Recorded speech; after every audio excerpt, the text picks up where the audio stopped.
people, they don't compromise. Shame on the rebellious brothers, people will cry with us during answers. Today them don't join those oppressors, they eat jollof. Something on the smell of. Very soon now we go perceive them. We have up where this government they cause my time bomb. It go soon explode. Revolution they come oh. It is very close and they feel more. When the power of the people we triumph, the power of the people in power. They no even care, they no even send. Say the people they die of hunger. Hungry dog is an angry dog. One day you go bite the owner. Nigeria don't enter one chance, I swear. Oh, now go with the go so. Herdsmen they kill us every day for them busy, they campaign again. After they failed all the promises they made, oh, then they praise themselves. Why the masses were supposed to give them the praises we they here they run to? Who be that? I blame it on the religious leaders. I blame it on the traditional rulers. People were supposed to fight for the people, they don't compromise. Shame on the rebellious brothers. People will cry with us during answers. Today them don't join those oppressors, they eat jollof. Something on the smell of. Very soon now we go perceive them. We have up where this government they cause my time bomb. It go soon explode. Revolution they come oh. It is very close and they feel more. When the power of the people we triumph, the power of the people in power. They no even care, they no even send. Say the people they die of hunger. Hungry dog is an angry dog. One day you go bite the owner. Nigeria don't enter one chance, I swear. Oh, now go with the go so. Herdsmen they kill us every day for them busy, they campaign again. After they failed all the promises they made, oh, then they praise themselves. Why the masses were supposed to give them the praises we they here they run to? Who be that? I blame it on the religious leaders.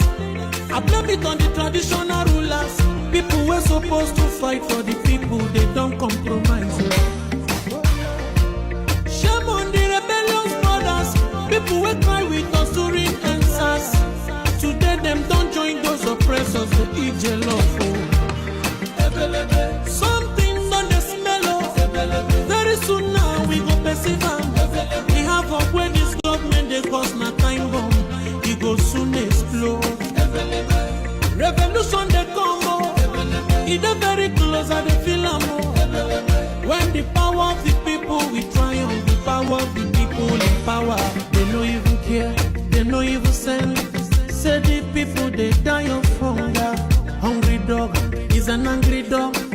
One day you go bite the owner.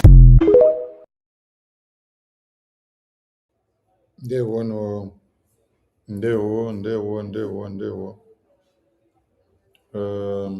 Disconnected. Welcome everyone. Let's observe a minute silence before we continue. A minute silence to the fallen heroes of Biafra. Connected.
celebrate our heroes, both our heroes living and those that have passed on, as we continue to fight on to see that the freedom of Biafran people comes. I bring you warm greetings, and before I continue, let us play this piece. The blood still speaks.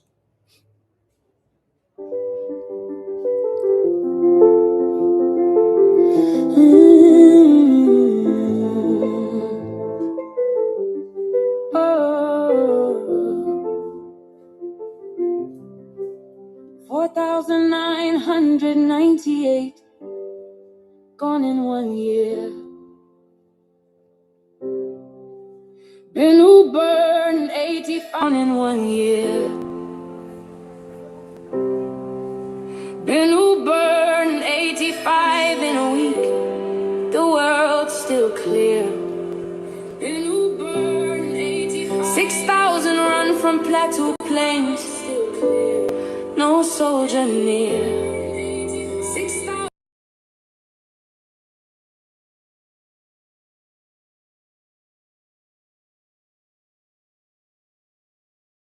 Mother, toddler, child, no names, just ashes, stones. They danced on pews we bled to build. They smiled while saints were shot, and still they call it clash, not plot. The blood still speaks. It don't forget, it don't forgive. It cries unreal. The blood still speaks. It stains the ground, it marks the map. It won't back down. The blood still speaks. You'll hear it now. Not vengeance, just the sound of truth aloud.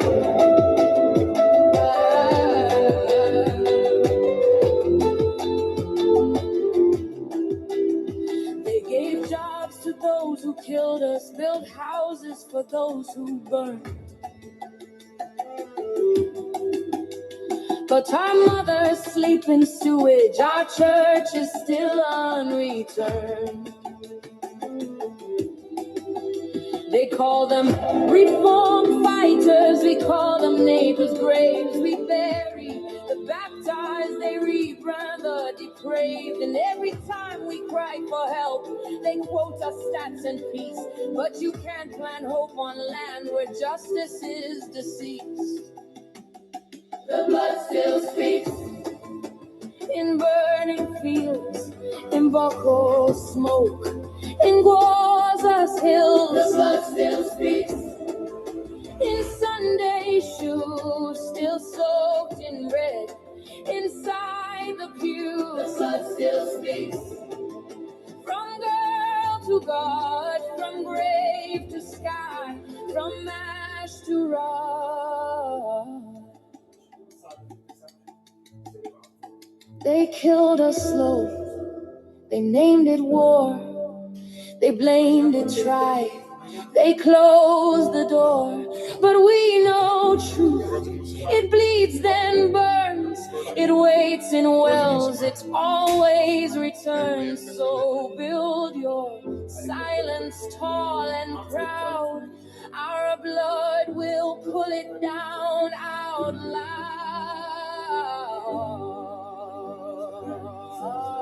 The blood still speaks. The blood still roars. It shakes the dome. It breaks the floor. The blood still speaks. From every name you failed to say, still flames remain. The blood still speaks. Not for revenge, but for the king. The betrayal will not be this. Will not be shame, will not be silence, will not be blame. The blood still speaks. And it speaks your name. We are still here. We are not the end. We are the witness. blood still speaks.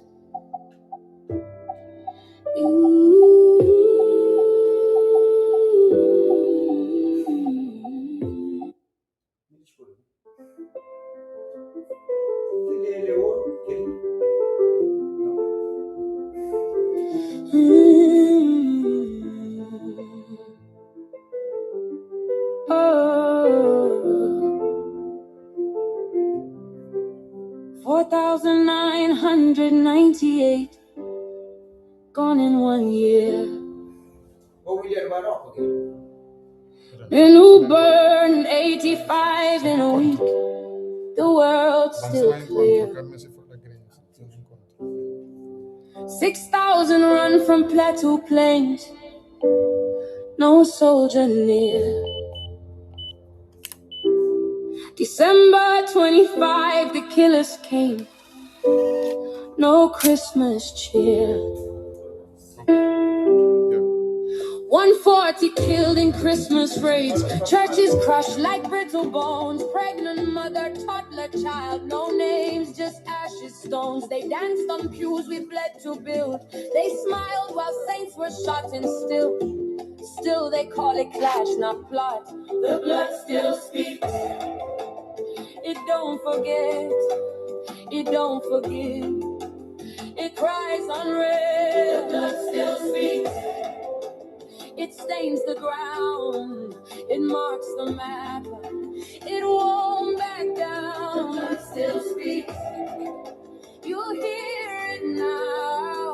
Not vengeance, just the sound of truth aloud.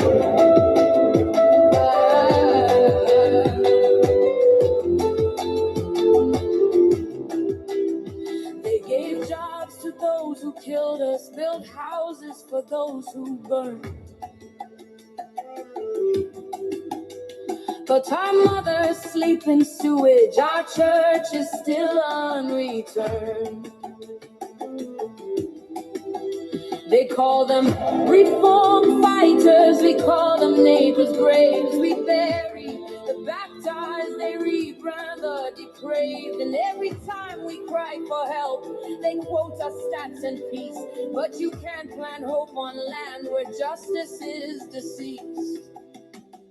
The blood still speaks.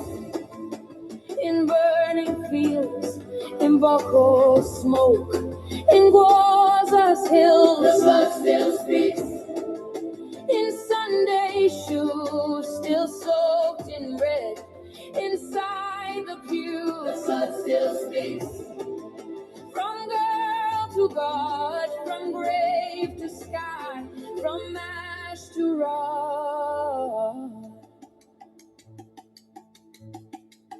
They killed us slow, they named it war, they blamed it tribe, they closed the door. But we know truth, it bleeds then burns, it waits in wells, it always returns. So build your silence tall and proud, our blood will pull it down out loud.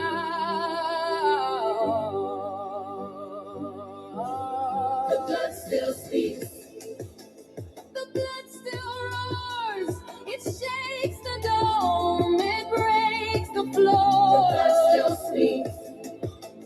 From every name you failed to say, still flames remain. The blood still speaks. Not for revenge, but for the king. The betrayal will not be this.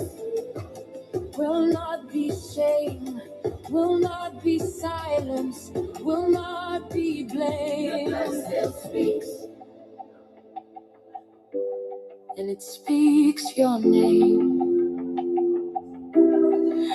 We are still here. We are not the end. We are the witness. The blood still speaks. Ooh.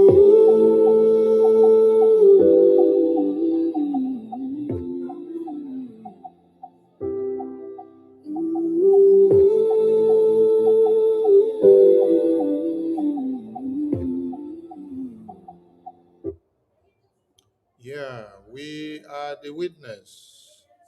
And the blood still speaks. Someone said in the comment section, my voice is not coming out well. Please check if my voice is coming out well. Let me know. Please, if my voice is coming out well, let me know. If it's not coming out well, let me know. Please check those in the comment section on YouTube and Facebook and Twitter.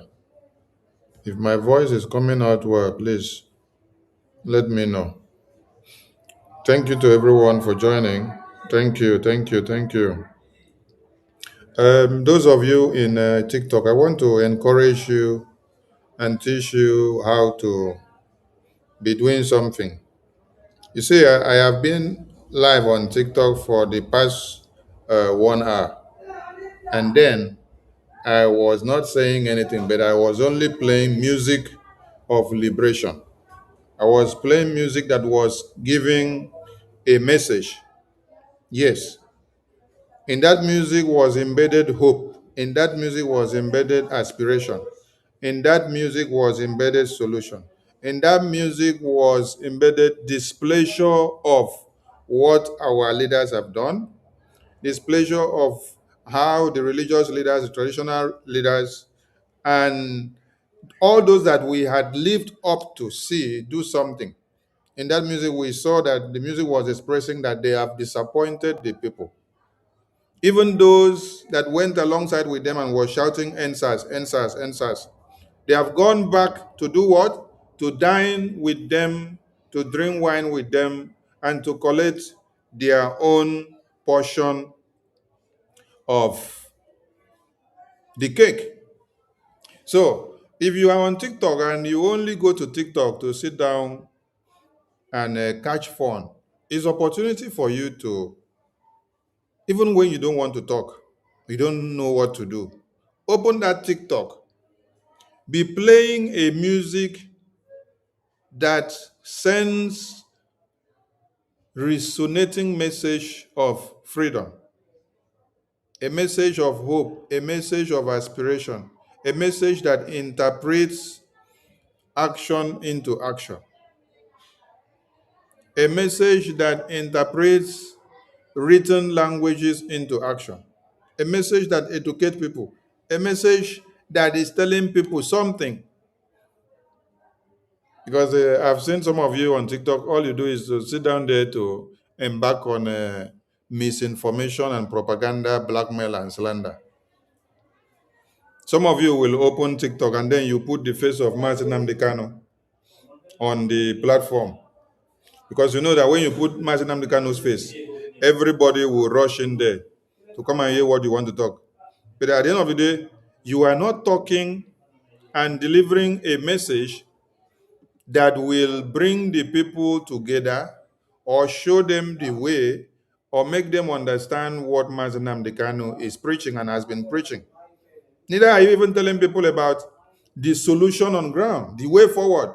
But you're there just to do misinformation because of your personal interest. Some of you need to stop this. And it is not the Afonjas that are doing this. It is not the Fulanis that are doing this.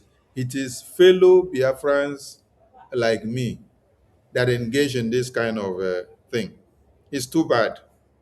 It's too bad. So when you open a TikTok program, if you're unable to speak, put music that is playing out there. There are many Biafrans that have sung music that is actually a music of freedom, music of liberation, music that is sending message. Put that music, then when people walk past, they hear the kind of music that is playing out there. That music will do what? Capture their mind. That music will bring them in. If I am playing a music of I did not jump bail now, and then somebody walk past is hearing I did not jump bail, oh, I did not jump bail, that person will be captured to get to know more about I did not jump the bell. What is it about I did not jump the bell? What is it about Mazen Namdekan that are singing I did not jump bell? But some of you put his face. You sit down there, you start gossiping, you start doing You start claiming right. You start looking for what you have not even done. Many of you, when Martin Amdekano was here, contributed nothing to Biafra. You did not come out to give him the support. You only sit on the fence to see whether he will fail or whether he will win. So you wait to see if he wins, you clap. If he doesn't win, you clap. Then you will say, Are you doing him? You're not doing him. While he is in prison now, while Mazi Simon Ekpa is in prison now, while many other Biafrans are in prison now, has that stopped the Boko Haram terrorists from coming to kill you? No. Since Mazi Amdekano was kidnapped, how has the increase in kidnapping been? Since Mazi Amdekano was in prison, how has the increase in the genocide been? Since Mazi Amdekano was taken out of the way, how has Nigeria slided into suicide? How has Nigeria gone into that explosion level, which is about to happen? How has everything been? You see, it's either they kidnap 500 today in this area, tomorrow they kidnap 300. Next tomorrow they kidnap 200. Another day they kidnap, another day is, if it's not the Boko Haram terrorist that is kidnapping you, it is the Nigerian Army, the Nigerian Air Force, the Nigerian Police, the Nigerian Navy that is shooting you to death. There are two things involved. Either Boko Haram is the one killing you, or is Nigerian Army or Nigerian Police or Nigerian Air Force or Nigerian Navy that is the one killing you. And then you go and open a platform, you sit down, you're looking for coins. You say, tap the screen, give me coin, drop a gift. All these gifts that you collect on TikTok, which one have you used to support Biafra? Have you used any of the gifts, any of the coins that you collect on TikTok? Have you used it to support Biafra?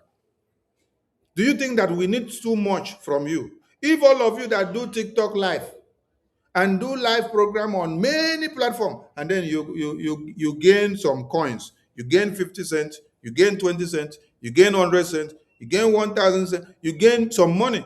If you bring out just $50 in a month from those coins, don't you think that it will go a long way? But when they come to your platform, it is Mazi Amdekano face that is on the face of the screen on that program. You see Mazi Amdekano face. Then you sit down, everybody that are logging in, trying to listen to hear whether you are educating people or moving them in the right direction or showing them the government of Biafra now that is actually carrying that mandate of Mazi Amdekano forward. You're not educating them on that way. You're just talking for your personal interest. You will sit down there, maybe for the next 48 hours, you're running live. But you're talking, this one will talk, go up, this one talk, come down. Now go, they argue like that. This one go, they argue. This one go, they argue, go this side, they argue, go this side. But you don't hear anything like, oh, this is what the government are doing now.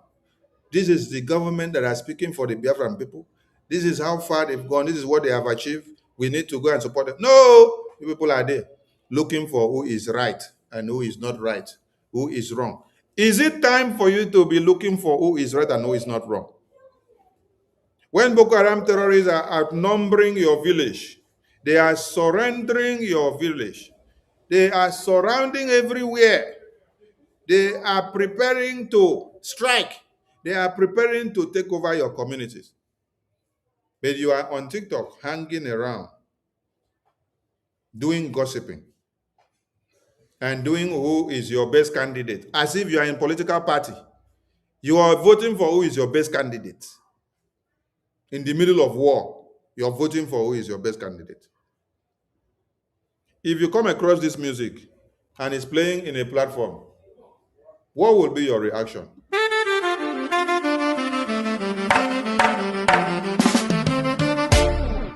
I did not jump in. I did not jump in. Yes, I did not jump in. They came to my house just to kill me, to kill me. Did not jump in. And the Igbo man did not jump in. Your Nigerian army just to see me there. Oh. law said a defendant did not jump bail. Defendant did not jump bail. I need my witnesses in court to testify in Abuja. Oh, your uncle ruling my lord.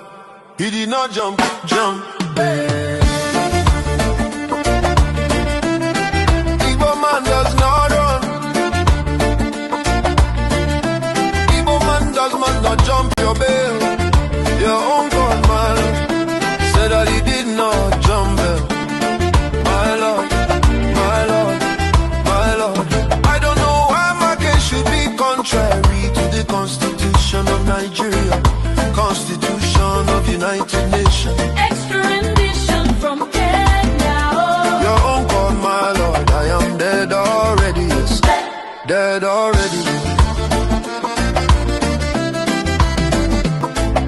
The only thing that can bring me back is Biafra. Igbo nation. This life is meaningless without freedom, real freedom. Biafra. African Freedom. Igbo nation. Biafra. Oh, rise up like the rising sun. Nigeria, Nigeria, divide peacefully. Referendum, Let them go. referendum. Now is African man. Freedom. Oh, Nigeria, your uncle ruling my lord. My lord. Your uncle, my lord, I did not jump bail. Igbo man does not run. Real man no jump bail. Why thou prosecute me, my lord? Why persecute an innocent man, my lord? There is God, oh yes, there is a God. The whole world is watching. I did not jump bail. Yes, I did not jump bail. Jump bail. Jump bail.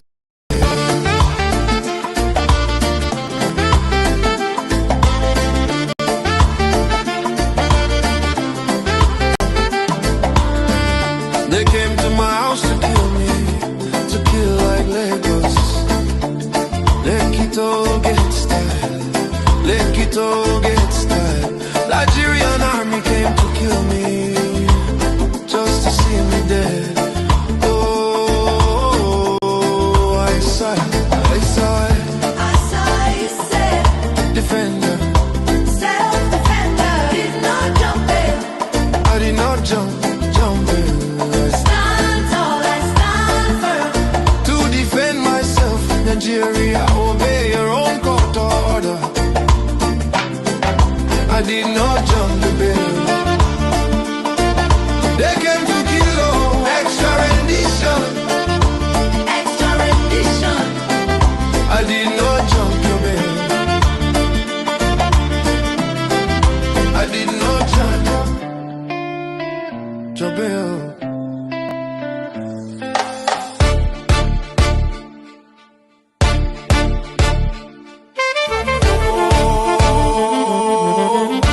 Yes, there is God. The whole world is watching.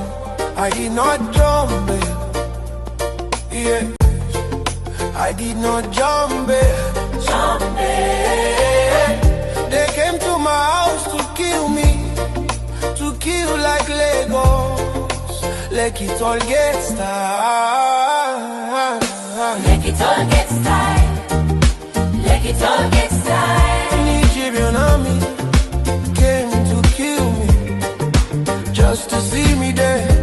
Oh, I saw it. Beside I saw it. the defender, self-defender. Yeah, jump bail. I did not jump in. I stand tall, I stand firm to defend myself. Nigeria, obey your own court order. I did not jump the bail. They came to kill, oh, extra rendition.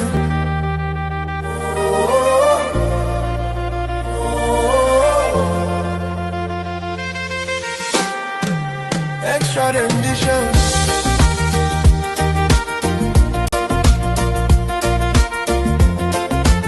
I did not jump your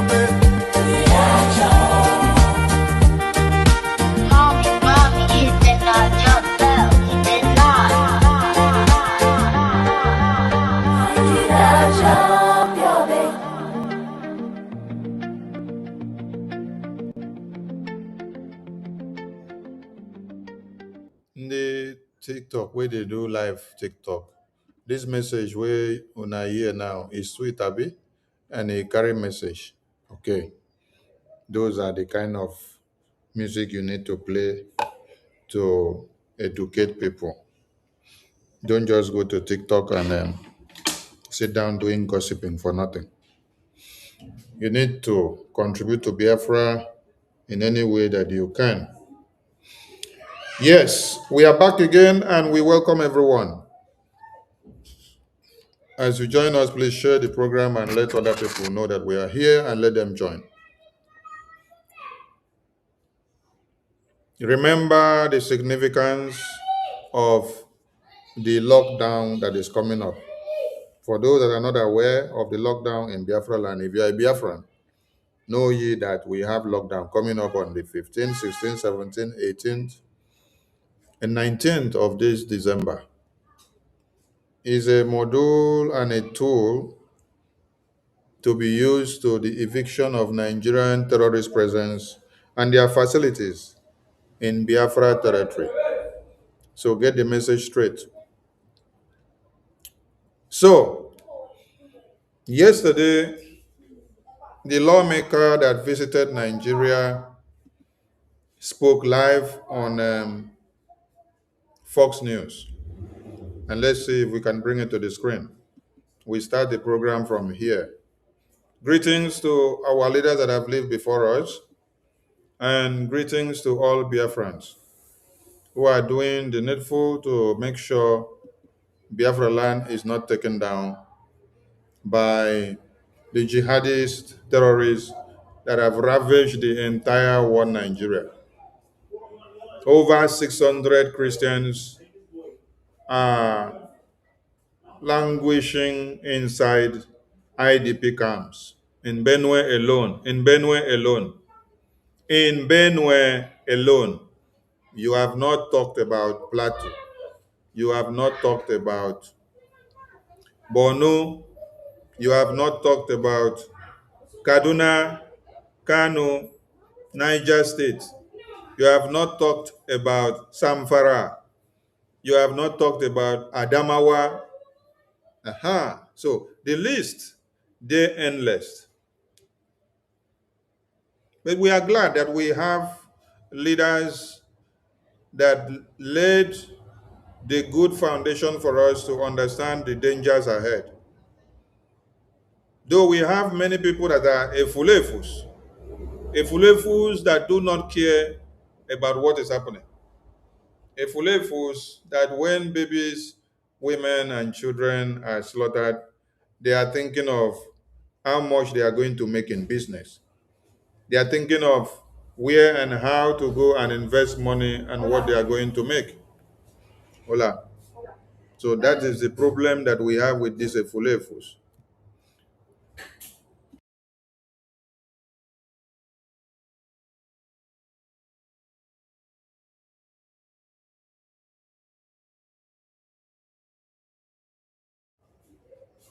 So these efulefus exist in all spheres of life. And the one we have in Biafra territory, we are not surprised that while there is fire on the roof, they will not be thinking of how to save their babies, women, and children. They will be thinking of how much money are they going to make from business. These are the people you call idiots. Idiots are people that do not care about how many babies are kidnapped, how many communities are invaded, how many people have been slaughtered, or the way forward. They only care about their belly. They only care about how much they will make and take home so that they can feed fat.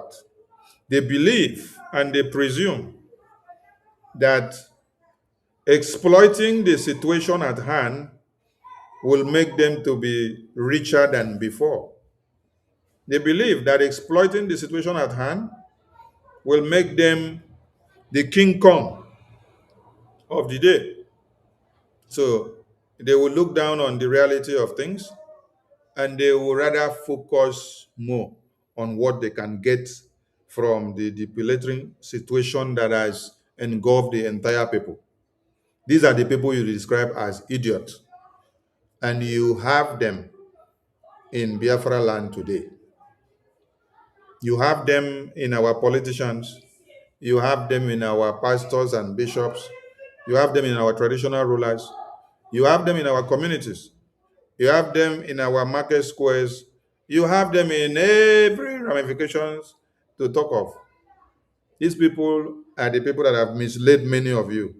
And that is why you don't live to the consciousness of the day.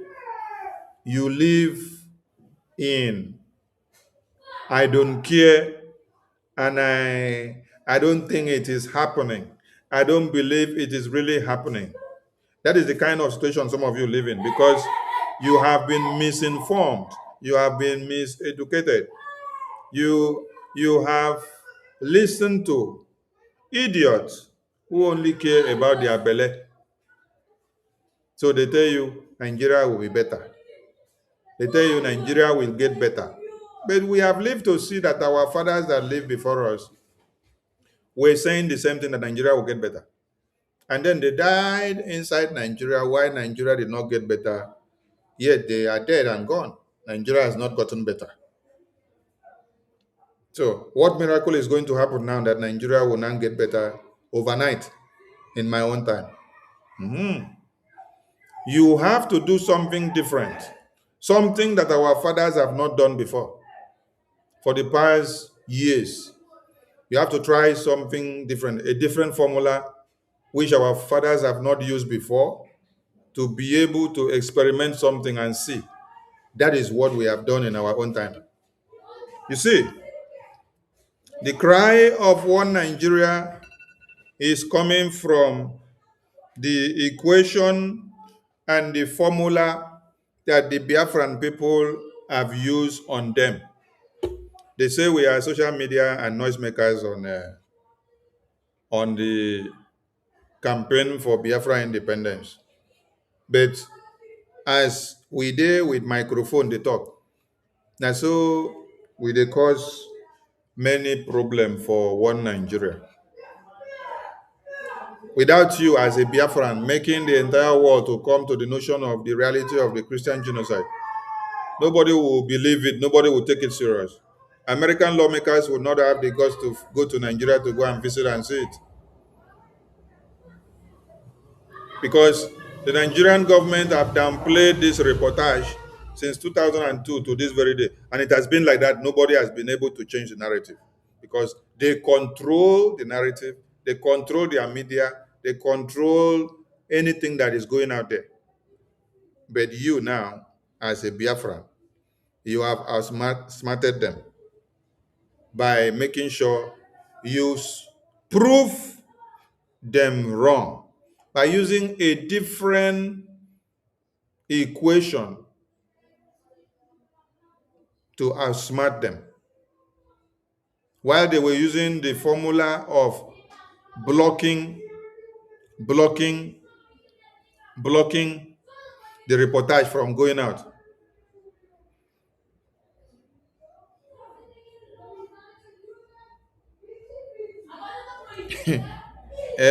This person that is crying about this photo on the background, why are you crying about the photo on the background if the photo is not causing you problem?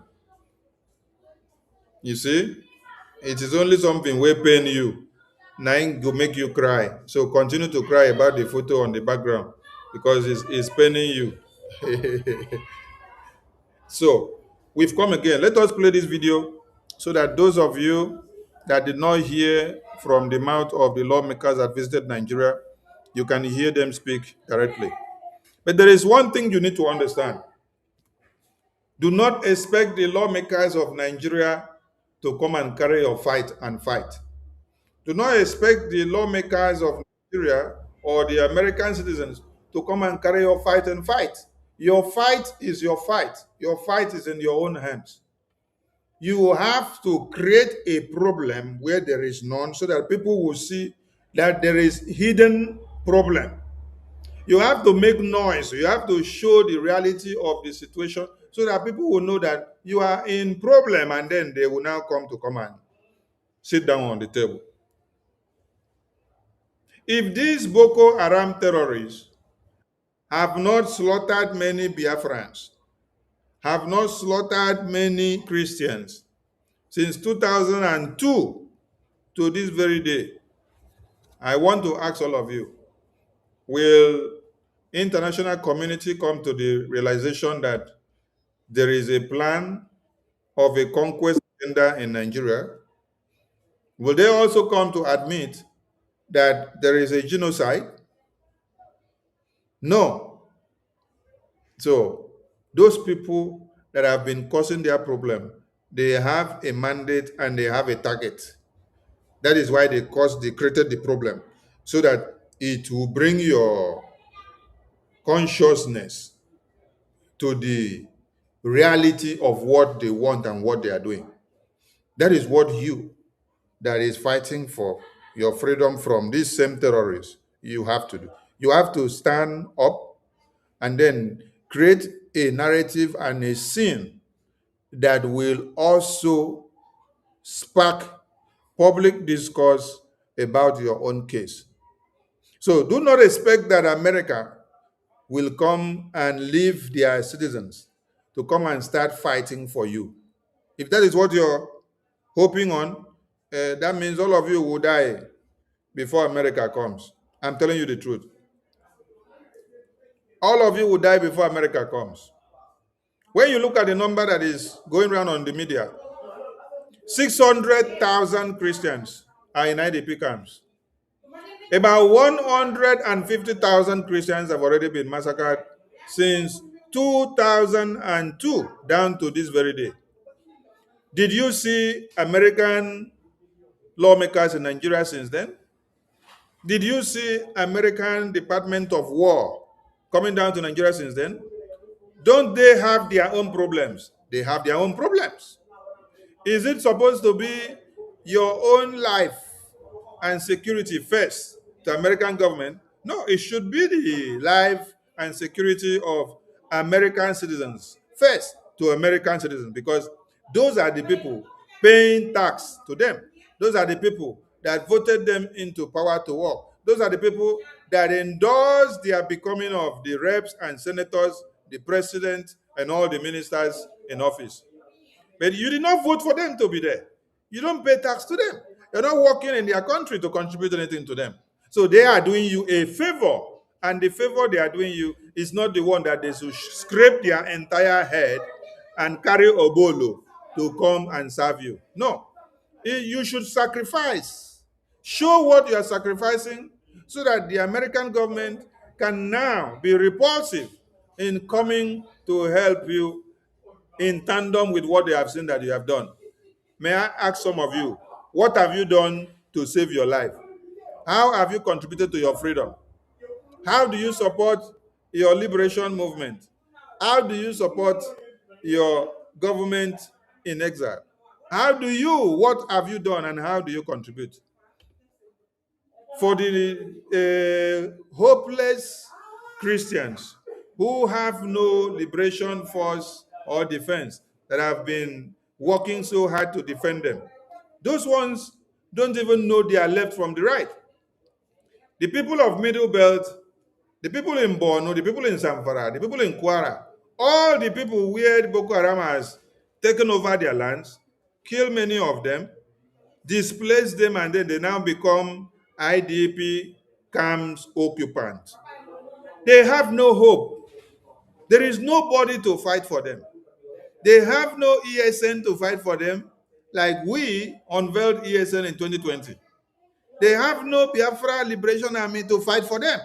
They are the most hopeless. So we are actually speaking and reaching out to the international community to see how they can come to the aid of these people that are helpless. These people that are very, very helpless, and also hopeless, because they don't even know if before America will speak again tomorrow, whether Boko Haram terrorists will wipe them out from their homes. They don't know whether before Boko Haram terrorists will even say whether they have taken them out already. They don't know whether before American government will speak again or write another memo, whether the Boko Haram terrorists will come and eliminate all of them here in these IDP camps. Because we have seen series of stories where the Boko Haram terrorists, after they have displaced these people to IDP camps, taken over their lands and their communities, they still go to the IDP camps to go and eliminate many of them.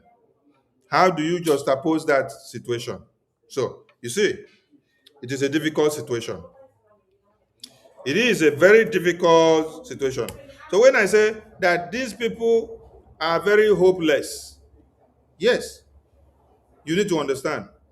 They are in a very big one chance. Like that music that was saying, Nigeria don't enter one chance. So, ebelebe, revolution they come, ebelebe. Huh.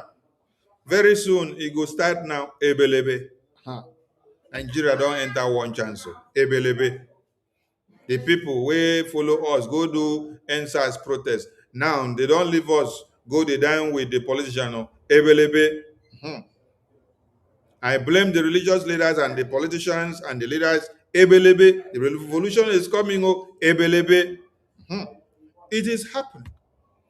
So that is how the people of Middle Belt and even these people in IDP camps, that is how they are in one chance because there is nobody there to protect them.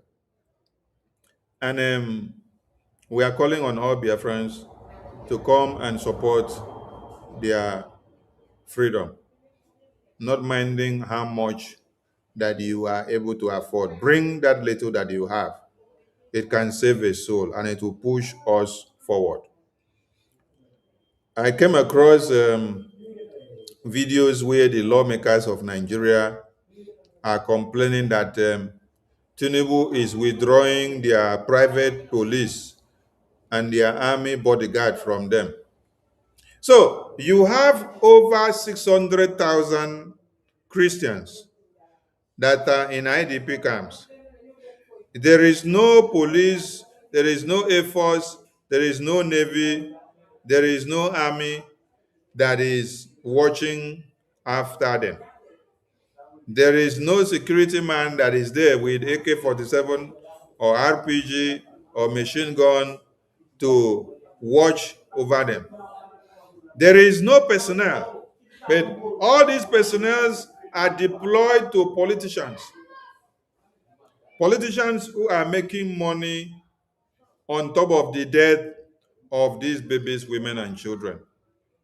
One politician will have like 3 or 4 policemen going with AK-47 with them. So does it mean that one life of a politician is more important than the over 600,000 Christians that are in IDP camps? It is a very simple question that we want to understand. Does it mean that the life of one politician is more important to Nigerian government than 600,000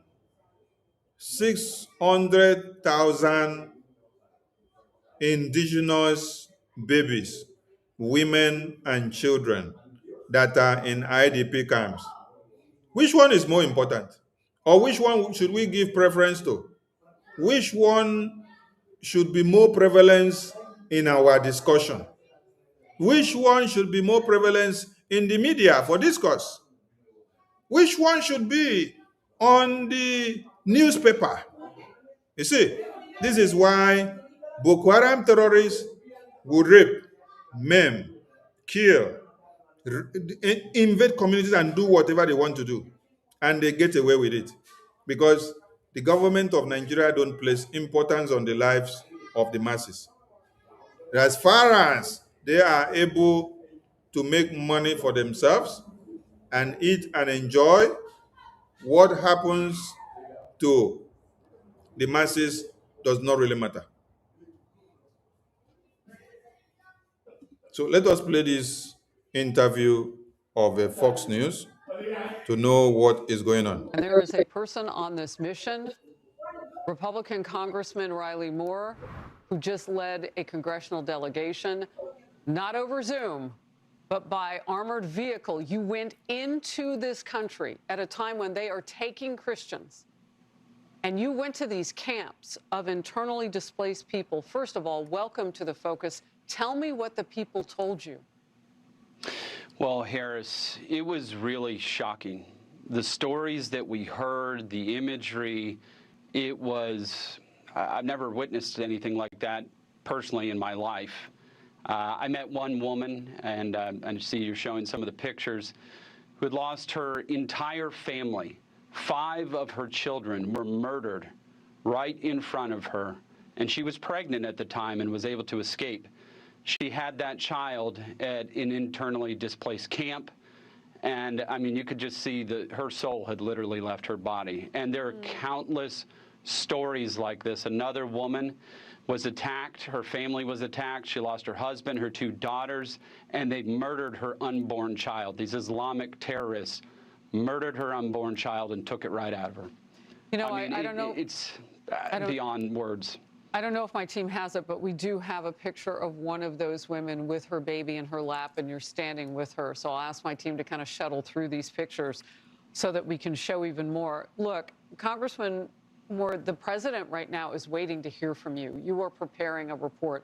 Let's talk about the news. There she is, so beautiful. I mean, I can only imagine what it was like to have to leave that camp knowing that your mission ahead is for them.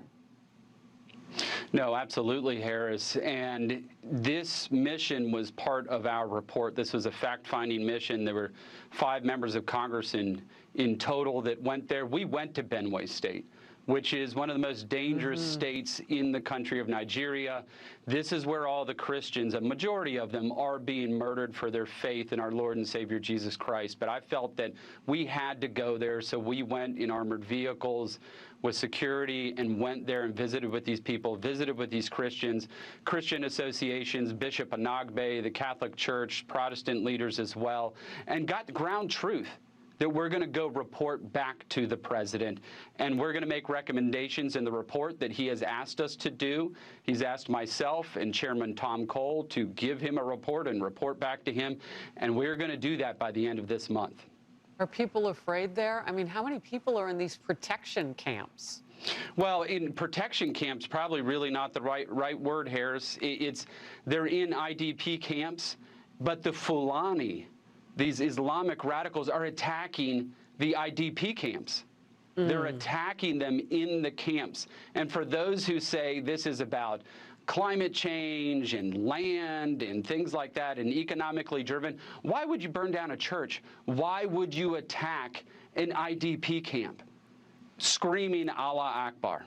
I think that it's very clear what the answer is there, right? They're trying to erase the Christians in Benue State and around Nigeria from their ancestral homeland. Yeah, and some kind of bizarre caliphate, I would imagine, is part of the plan, too. Look, Congressman Moore, I want to bring you back once that lands on the president's desk and you've delivered that report. Thank you so very much for being here first. We appreciate it. Thank you, Harris, and thank you for all your coverage on this. God bless you. Now, the interview you just listened to is U.S. lawmaker that visited Nigeria. But I'm going to play a video of the foreign minister, Yusuf Tuka. I want you to hear what the foreign minister of Nigeria said when we tabled the Christian genocide to the U.S. Congress. I want you to hear how the Nigerian foreign affairs ministers address the Christian genocide before now. And this is not very far. This was around 16th, 17th, 18th of November, 2025. So if the Minister of Foreign Affairs of Nigeria could stand on international auditorium to deny Christian genocide and to tell the United States of America that they are being misinformed, that there is nothing like Christian genocide. Now that the U.S. lawmakers, I'm not saying U.S. lawmaker, oh, I said U.S. lawmakers, there were many. If you listen to him, you will hear how many of them went there, whether about 5 of them, plus other staffs. But the men from the U.S. Congress, about 5, plus other staff that followed. So the number of total of them that actually went with the entourage, they may be up to 50 or 100. They went for fact finding. Since the foreign minister of Nigeria and even the minister of defense, the police inspector general of police, and all of them went to America to go and deny that there is no Christian genocide. That is why American government said, okay, you guys should go back. We are going to come because we have seen evidences of dead bodies from Benue. We have seen evidences of dead bodies from Yelewata. We have seen evidences of dead bodies everywhere in Nigeria. We are going to come and we will get to these places to see. And they thought when they come that they will be able to buy over all the U.S. lawmakers. Let us listen to the Foreign Affairs Minister of Nigeria, what he said about the Christian genocide, how he downplayed it. If the Nigerian government continues to allow the killing of Christians, the USA will immediately stop all aid and assistance to Nigeria. If they don't, there's going to be hell to pay. It's unfortunate that President Trump has been misinformed. This false narrative that there's some persecution or a genocide. Why isn't it a genocide against Christians in Nigeria? We don't want to be the next Sudan. You dispute the numbers that have been reported to have been killed, but you have no idea how many Christians have been killed. We are not hiding any facts. Right now, you have an Islamist government in Nigeria. There is a reason that we're seeing these Islamic militants going around and yelling Allahu Akbar. That's not by coincidence. It's easy for her to sit thousands of miles away and play games with people's lives. So now that this lady is not sitting thousands of miles away to give the report or claims, now that the U.S. lawmakers have come down to Nigeria to see the dead bodies, I don't know whether I have to call you Bishop Tuka Yusuf, Minister of Foreign Affairs of Nigeria. They say you are former ambassador to Germany from Nigeria. Minister of Foreign Affairs of Nigeria. Now that the U.S. lawmakers have gone to Nigeria to see first-hand information, they touch where the pores are coming out. They touch where they buried. They touch where they slaughtered. They touch and then they open and then they look it and see. Is Donald Trump still being misinformed? Is he giving lies and propaganda narratives? Because you said Donald Trump is being misinformed. He is biased, that there is no Christian genocide. Who sent the over 600 Christians to IDP camps? Is it the father of Donald Trump that sent them to IDP camps? Or is it my own father that is lying dead there in my homeland? Is it the one that sent over 600 people to IDP camps? Let's listen again to hear. If the Nigerian government continues to allow the killing of Christians, the USA will immediately stop all aid and assistance to Nigeria. If they don't, there's going to be hell to pay. It's unfortunate that President Trump has been misinformed. Yeram, he said it's unfortunate that Donald Trump, the president of America, has been misinformed. This is a minister of foreign affairs of Nigeria. And this is the same person that led a delegation to the U.S. Congress to go and sit down to tell U.S. Congress that everything is a lie, that there is no Christian genocide. And they are unable to answer a question. Mazin Nnamdi Kanu, is it not a product of the Christian genocide? Is Mazin Nnamdi Kanu not a product of the Christian genocide? Is he not a Christian? Is Mazin Nnamdi Kanu not part of the product of the Christian genocide? That you went to kidnap him all the way from Kenya. Which Boko Haram terrorists have you kidnapped to bring down? Because he is advocating for the freedom of the Christians, that the genocide are being carried on. The Christians are the victims of the genocide. They are the ones that are being pillaged and massacred and slaughtered on a daily basis. So what are you doing about them? Mazin Nnamdi Kanu is a prime example that is in your custody since 2021. And yet you are denying evidences that are everywhere. So, foreign minister of Nigeria, foreign minister who is supposed to represent Nigeria and speak on international level as the president of Nigeria. When you don't see the president, the foreign minister is the one that should go and represent Nigeria and speak for Nigeria. Do political and diplomatic and international discourse on the table for Nigeria.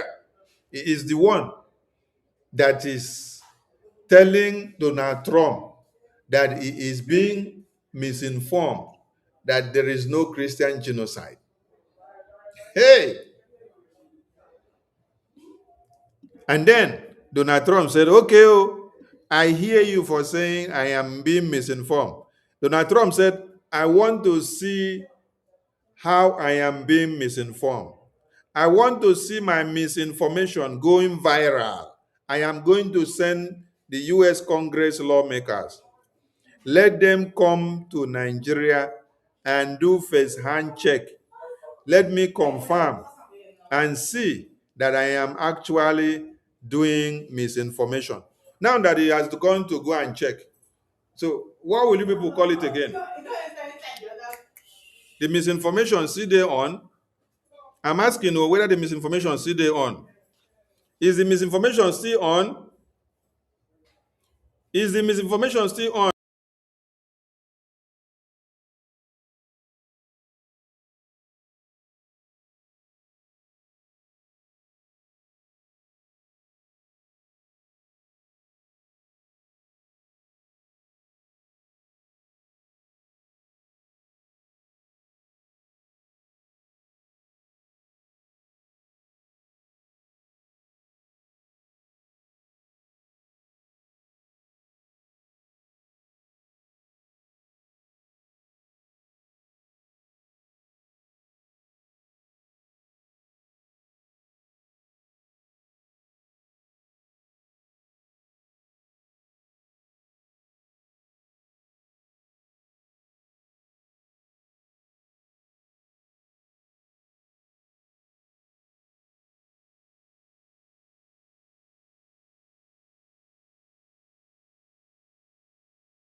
So now, U.S. lawmakers have come to Nigeria to prove Nigerian government that they were not misinformed by Biafran people, that they were not misinformed with the evidences that they saw. The evidences were raw and fact. They were not fictions. which eye when Nigerian government go fit use enter America again now. After they travel from Nigeria, they came down to America, come and have meeting with American lawmakers. Somebody say no sound. The person will say no sound. Check your phone very well. Is it only you that do not hear what I'm saying? Amy, is it only you that do not hear what I'm saying? Please check if you can hear me. You correct. Let us know. Hear it again from this Minister of Foreign Affairs of Nigeria, how he lied and said there is no Christian genocide. Listen on. He called Donald Trump a misinformer. He told Donald Trump that he is being misinformed, he is biased, listening to Christian genocide narrative.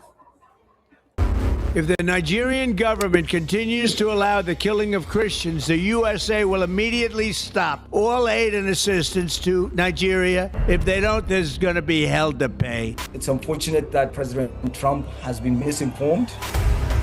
This false narrative that there's some persecution or a genocide. He said there is false narrative that there is some persecution of Christians and genocide. Hey, hello, Meru. He called it false narrative. So now that the narrative has been verified by U.S. lawmakers that visited Nigeria, I beg, they ask question, where this man, make him come out, come talk now. This is time for the journalists to look for him and grant him interview.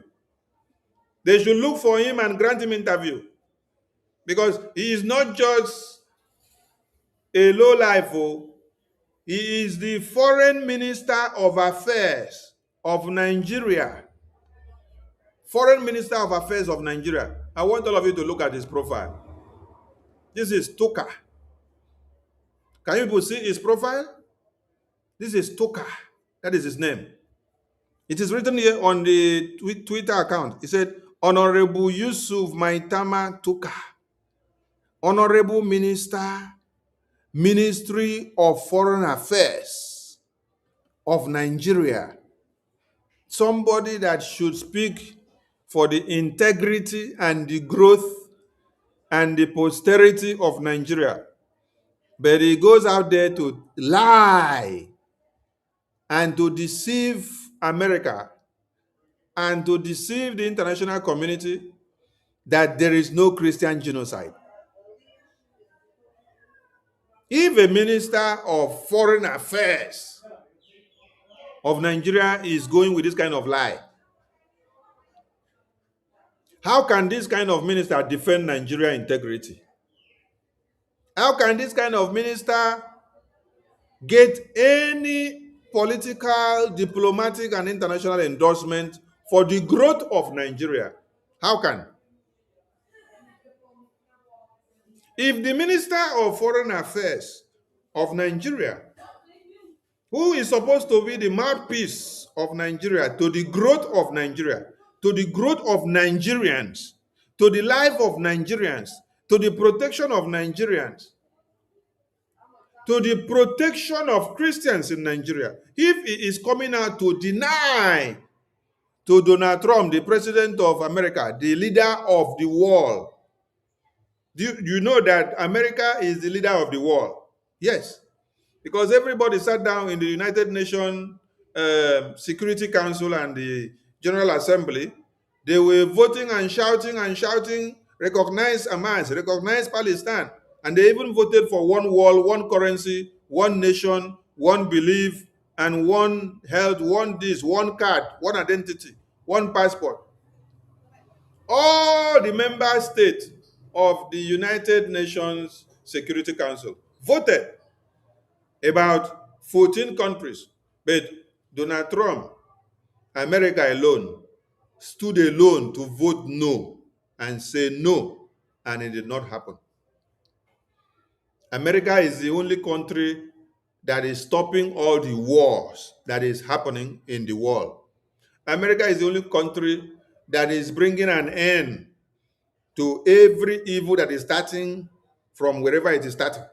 America is the only country that is speaking for religious persecution. Whether you are a Muslim or being persecuted, America is speaking for you. Whether you are a Christian or being persecuted, America is speaking for you. Whether you are a Buddhist being persecuted, America is speaking for you. Whether you are a traditionalist being persecuted, America is speaking for you. Whether you are a Jew being persecuted, America is speaking for you. Whether you are a Greek being persecuted, from whichever extract you come from, as far as you are being persecuted, America takes religious persecution very, very serious, because they don't want to see people being persecuted because of their beliefs. Those are the people that holds value to your life. Those are the people that care about your life. The rest of them do not care. So if America is asking you a question and say, how many babies and children have you killed? Instead of you to open your mouth and tell the truth and then seek for redress and plead for caution and plead and apologize, you are there telling America that America is lying, that America is being misinformed, that America is working with false narrative. But the same America is the one that everybody are looking up to and calling to come to their aid.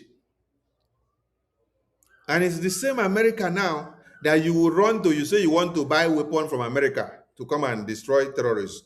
Weapons that you will bring, you will hand over the weapons to the terrorists. The terrorists will use the weapons and then go after the masses to eliminate the masses.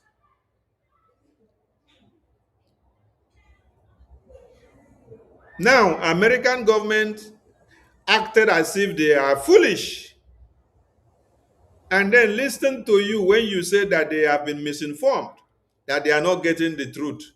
They say, okay, since you say that President Trump is giving false narrative or being misinformed, we agree. That is what America did. America said, yes, we agree. Now we want you people to go back to your Nigeria. We are coming to your Nigeria. We want you to come and lie to us inside your Nigeria after we see dead bodies that were slaughtered by the same terrorists. Now, American government now sent them back. They went back. Then American government now went to Nigeria to pay a visit to go and see whether they will still lie to them before the dead bodies of people that are slaughtered by the terrorists. So now that American government have gone to Nigeria and seen dead bodies of women and children and see their families that were slaughtered, what can this man who calls himself Tuka, Minister of Foreign Affairs of Nigeria, how are they going to defend the fact that over 600,000 people lives in IDP camps? Who sent them to IDP camps? Who killed their babies, women, and children? Who took over their communities? Who took over their farmlands? Who took over their ancestral homes? Why do they live in IDP camps? And why hasn't the government gone after the people that pushed them out of their ancestral land? Why haven't the government gone after those people to apprehend them? If they are terrorists, why haven't the government eliminated those terrorists so that the people that owns the land will no longer sleep in IDP camps? They can comfortably go back to their lands and take occupant of their lands. Why do you keep moving the people to IDP camps while you now allow the terrorists to take comfort of the homes of the indigenous people? Then On daily basis, Nigerian government is paying the terrorists, giving them more money, paying the terrorists, paying the terrorists, paying the terrorists. When you pay the terrorists 50 million naira, they had 5 AK-47. By the time they collected the 50 million naira, they went to multiply their AK-47 to be 500 and came back to kidnap the more. You now paid them another 50 million naira. Remember, the first time they had just 5 AK-47 when they came. They kidnapped, they raped communities. They now demanded for 50 million naira. You paid them. They collected the 50 million. They used the 50 million to acquire more 500 AK-47. On coming back for another attack, they are coming back with 500 plus 50 AK-47, so 550. You have helped them to acquire more AK-47. What are you doing? You are supporting the terrorism to grow and to expand. So when they are coming back now, they are coming back with 550 people with 550 AK-47 in their hands. This time, they are not going to kidnap 5 people again, because if 550 of them have AK-47 in their hands, they are capable of kidnapping over 1,000 and killing over 2,000. So how many lives have you jeopardized now? So the more you are paying the terrorists every day, the more they use it to acquire more weapons. The more you expand their group, you increase them and enrich them to be stronger. So when they are coming back with multiplied force. They are coming back to capture more territory because you are supplying them more money for more weapons every day. More money for more weapons every day. More money for more weapons every day. So if they had captured one community or one local government in Borno State, when you paid them 50 million, when you now pay them another 50 million, they will be able to capture 2 local governments. By the time they come back, their numbers have multiplied from 550 to 1,050. Those numbers now can be able to take over another 1 local government. How many local government is gone now? 3. 3 is gone now. 3 local government is gone now. Gradually, the government is funding the terrorists, giving them money, paying them, aiding and abetting them. But yet, you claim we know the terrorists. We know where they are. We listen to their conversations. We talk to them. We know how to catch them. We know when to. We know how to see them. But you are only good at giving them money, paying them, but you don't want to eliminate them because you brought them for a conquest agenda. Then the Christians now becomes the scapegoat. They become the victim. They become the sacrificial lamb that needs to be used to sacrifice for the conquest to stay and for the conquest to stand and to be implemented. Are you helping the people or you are destroying the people? Then you go on international media to tell the world that there is no Christian genocide. Is it your papa or is it your mama or is it your uncle that displaced over 600,000 people in Benue State to IDP camps? You, Toka, that is talking as the Minister of Foreign Affairs, are you sleeping in IDP camps? Is your father, is your mother, is your children, is your relations, are they sleeping in IDP camps? Were they pursued out of their lands to go to sleep in IDP camps? The terrorists attack your brothers and sisters and send them from house send them from indigenous lands to IDP camps? Is the children of all the ministers, all the governors, all the senators, are they all sleeping in IDP camps? Is the children of Tinubu sleeping in IDP camps? Are the relations of Tinubu sleeping in IDP camps? Are the children or relations of Minister of Foreign Affairs, Tuka, are they sleeping in IDP camps? Are they part and parcel of the occupant of IDP camps? You see, you can come to the media, you yab your mouth, you whack your tongue, you lie, you deceive because your families are not directly affected. That is the message I passed earlier today. I said, before you pick the mic to attack Biafra, to attack Mazen Namdekan, or to attack anything that BRGI are doing, I want to ask a very simple question.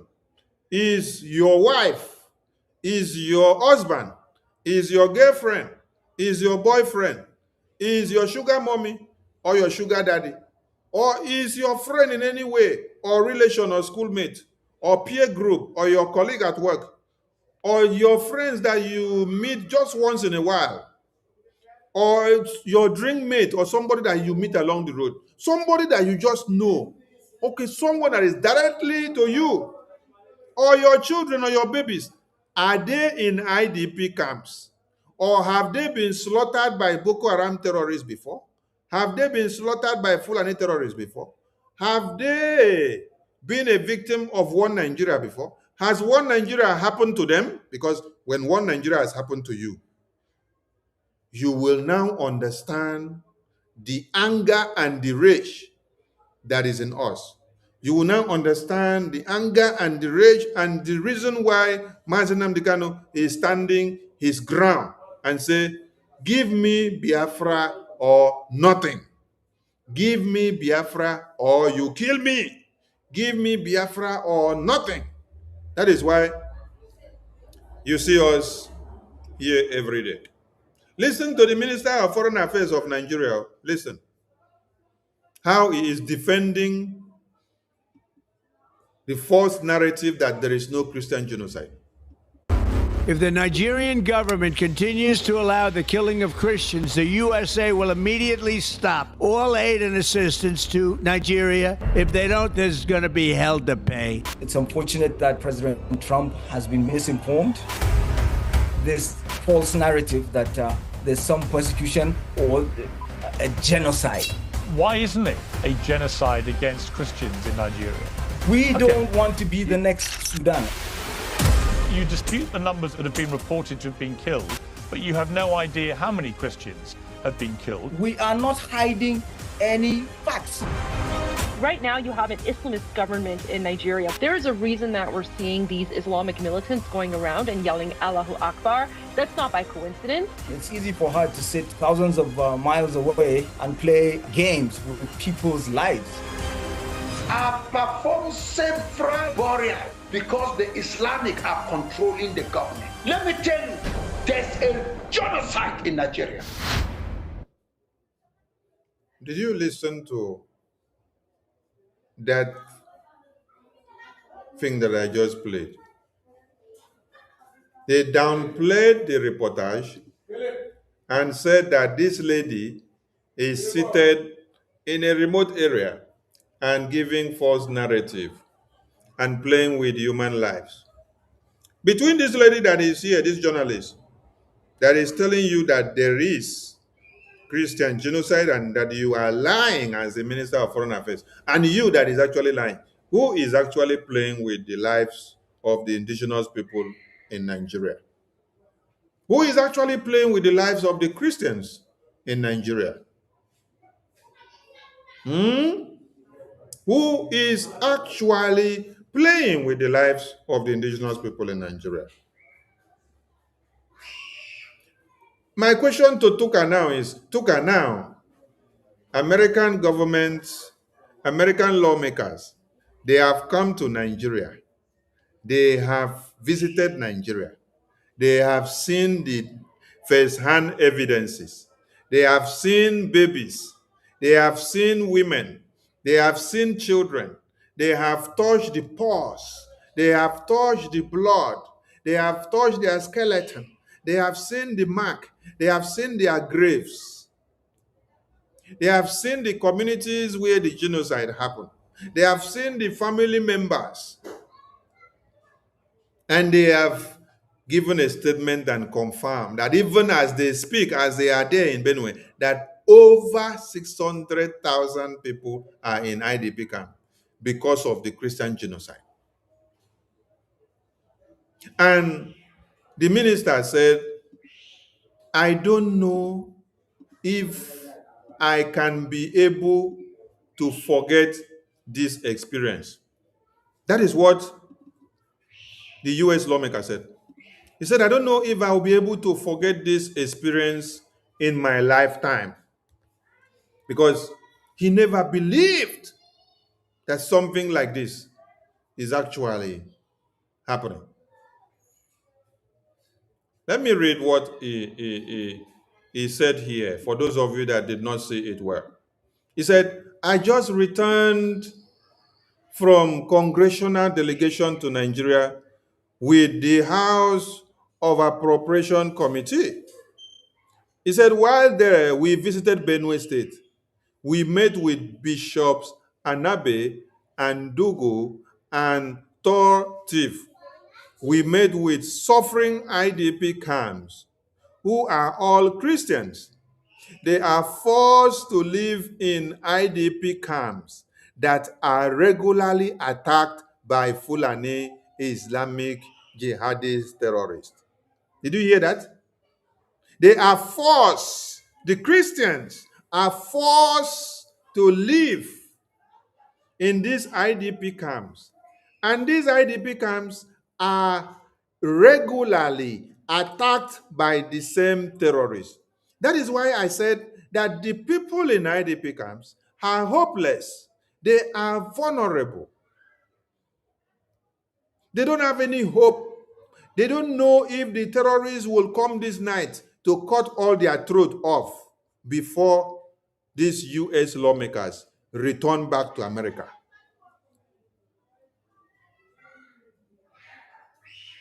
They said, we heard heartbreaking stories from survivors of this horrific genocidal campaign committed by the Fulani terrorists, including a woman who was forced to watch as her 5 of her children were slaughtered.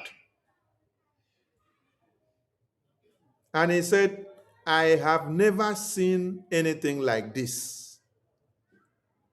He said, it will stay with me for the rest of my life. I am working on a report to the President of America that will outline a path forward to work with the Nigerian government in a coordinated and cooperative manner to end the slaughter of Christian genocide in Middle Belt and stop the ongoing terrorist threat in the Northeast. Let me read another one. Because every of the reports that this lawmaker left after this visit to Nigeria is so heartbreaking. Yes, it's so heartbreaking. Let me read another path. Okay, here is another part. He said, while in Benue, I met with dozens of Christians who were driven from their homes and subjected to horrific violence and now live in IDP camps. They told harrowing stories that will remain with me for the rest of my life.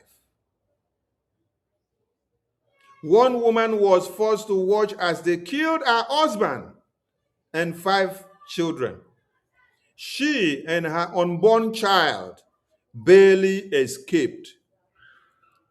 Another woman's family was murdered in front of her, and her baby was ripped from her womb.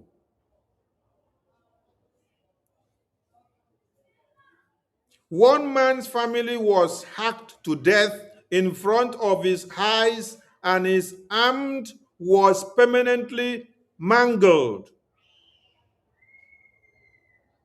There are more than 600,000 Christians in IDP camps in Benue alone. The Christians should be able to live in their ancestral home without fear of genocidal Fulani terrorists. And now that everything we have been saying here on Biafra media and Biafra broadcasts, Biafra programs, that they rip babies out of the mother's womb, that they slaughter the baby, slaughter the mother, even as the woman is pregnant, they slaughter them to pieces. We have been saying it here, and I've been saying it every day. Now, you can hear it from the U.S. lawmaker that went to Nigeria. He was not only one. He was not only one that visited Nigeria. They were up to about 5 U.S. lawmakers, plus the entourage that followed them. So let's say American citizens that actually went may have been up to maybe 100. And they said when they got down there to enter into this IDP camp, they had to convey them in armored vehicles. Do you see? Did you hear what he said? They conveyed them in armored vehicles to the IDP camps. So that means the road that is leading to the IDP camp is not even safe. Talk less of the people that are now deposited in the IDP camps. Meaning that the people that are deposited in the IDP camps can be destroyed anytime. And now, I see that somebody is crying.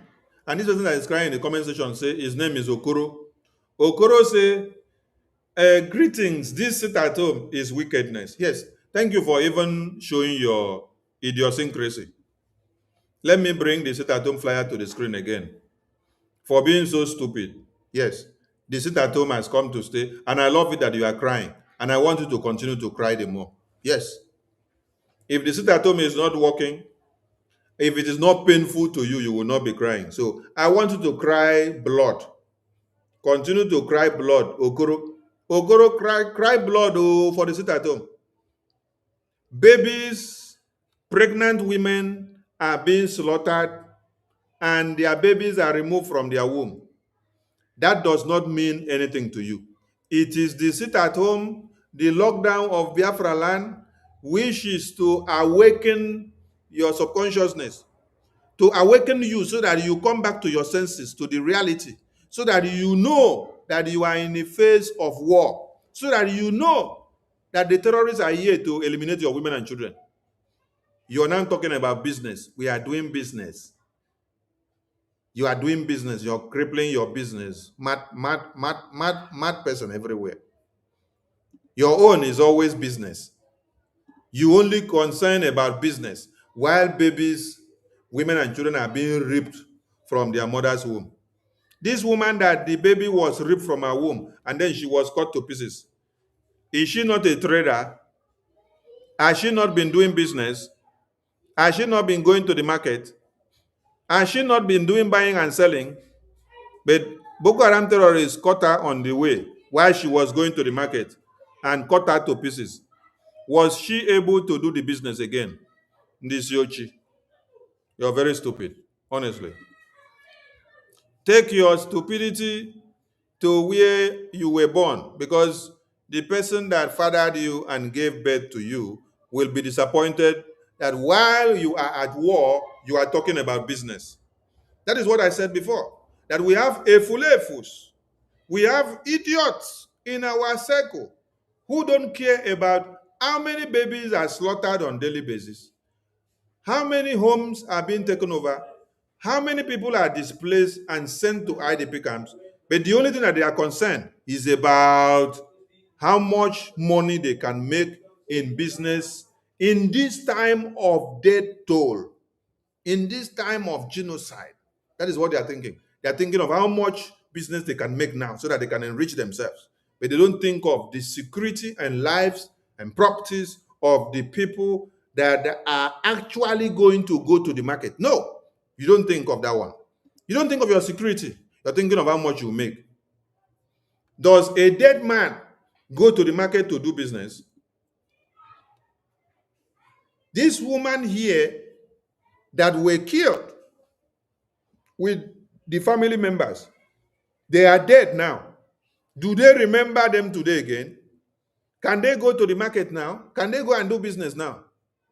No, come and do business. Mad people everywhere. If we see you talking that nonsense again, hitting the road, say you want to go and do business, that business go kill you there, idiot.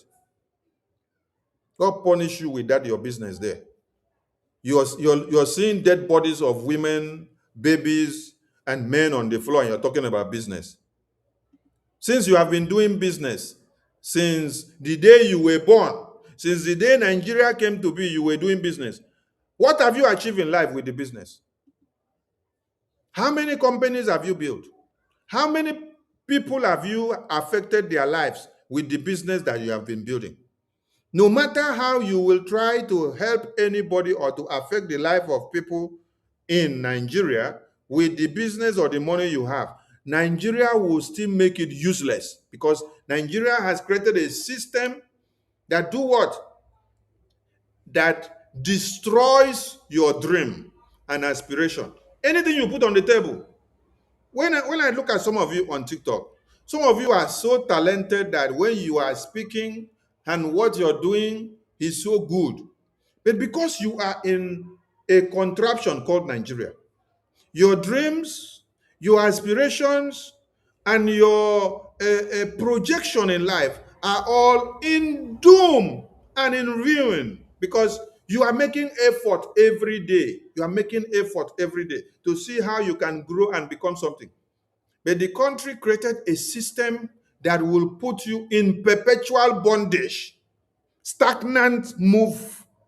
You try to go front, they drag you down. You try to come back, they drag you down. They put a stick gum on your leg so that when you want to move, you become immovable.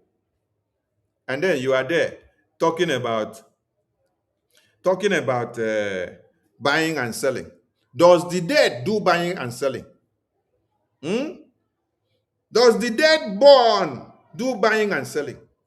A baby that they cut out of the mother's womb, does that baby do buying and selling? Does the mother that carried that baby for good 9 months, does she do buying and selling while they cut the baby out of una baby, the belly? What you're talking about is buying and selling. Buying and selling is the important thing for you. It is not saving lives. You will do buying and selling in a place where there is insecurity. When you finish count the money, count your ideas, you implement them. By the time you think of how much you want to make, terrorists is thinking of how much they will make from your head when they kidnap you. So, are you doing the business? Or is it the Boko Haram terrorist that is actually doing the business on your head? Or you are the one doing the business to make money? Between you now that have been shouting businessman, businessman, businessman, and Boko Haram, who comes to kidnap you to collect the money, who is actually doing business? You see how foolish you are? Boko Haram is actually the person that is doing the real business. Yes, because they don't make noise of how much money or how much trading or how much market. They don't make noise that they have Ochanja market. They don't make noise that they have Onitsha market. They don't make noise that they have Araria market. They don't make noise to tell you that they are the richest people. You see them, they wear slippers. They do Begida, Begida, Begida, Begida. You say, oh, Begida, Zomana, Zomana, Begida. Begida go tell you, say, Nazua, Nazua, Nazua. Begida don't come. You send a message. You give them money. If they watch you, they see your movement. You carry, when you won't give a Fulani money, you bring out one bundle of 100,000. You show him the bundle. As you show him the bundle finish, now you can't commode 5,000, give her. Are you not stupid? Why did you have to show him the bundle of 100,000? You want to show that you have money. You want to show that you're rich. Then at the end of the day, you give him only 5,000. He watches you and see how you make caricature and gist of yourself. He goes back to prepare, inform their people that this is one of the people we need to kidnap. Oh. There is money in this house, there is money in this location. So you people should plan and see how to kidnap. Tomorrow you are kidnapped, you come back to blame yourself. Who actually get the real wisdom now? No be the Boko Haram. Now the Boko Haram now be the real businessman. A businessman that is not talking too much. A businessman that does not come to showcase himself that he knows how to do business, is making money. No, he waits for you. You that is shouting, business, we do business. Igbos are business people. Biafrans are business people. Sit at home, we will stop business. Sit at home, we will stop buying and selling. Sit at home, we will stop business. Stop this.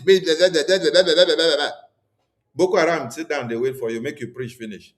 When you preach finish, he wants you to go and make the money. You go and make 100 million. You make 200 million, you come and start fix styling, making noise. Everybody knows that you don't make money.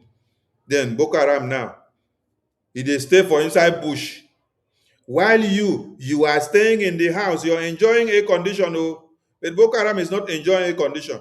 But he gets sense of how he go take on kidnap you. He gets sense of how he go take come bap you, how much he go demand as ransom. And you will come and pay. Mumu people everywhere. Continue to be shouting a businessman with no sense, businessman that cannot manage his resources.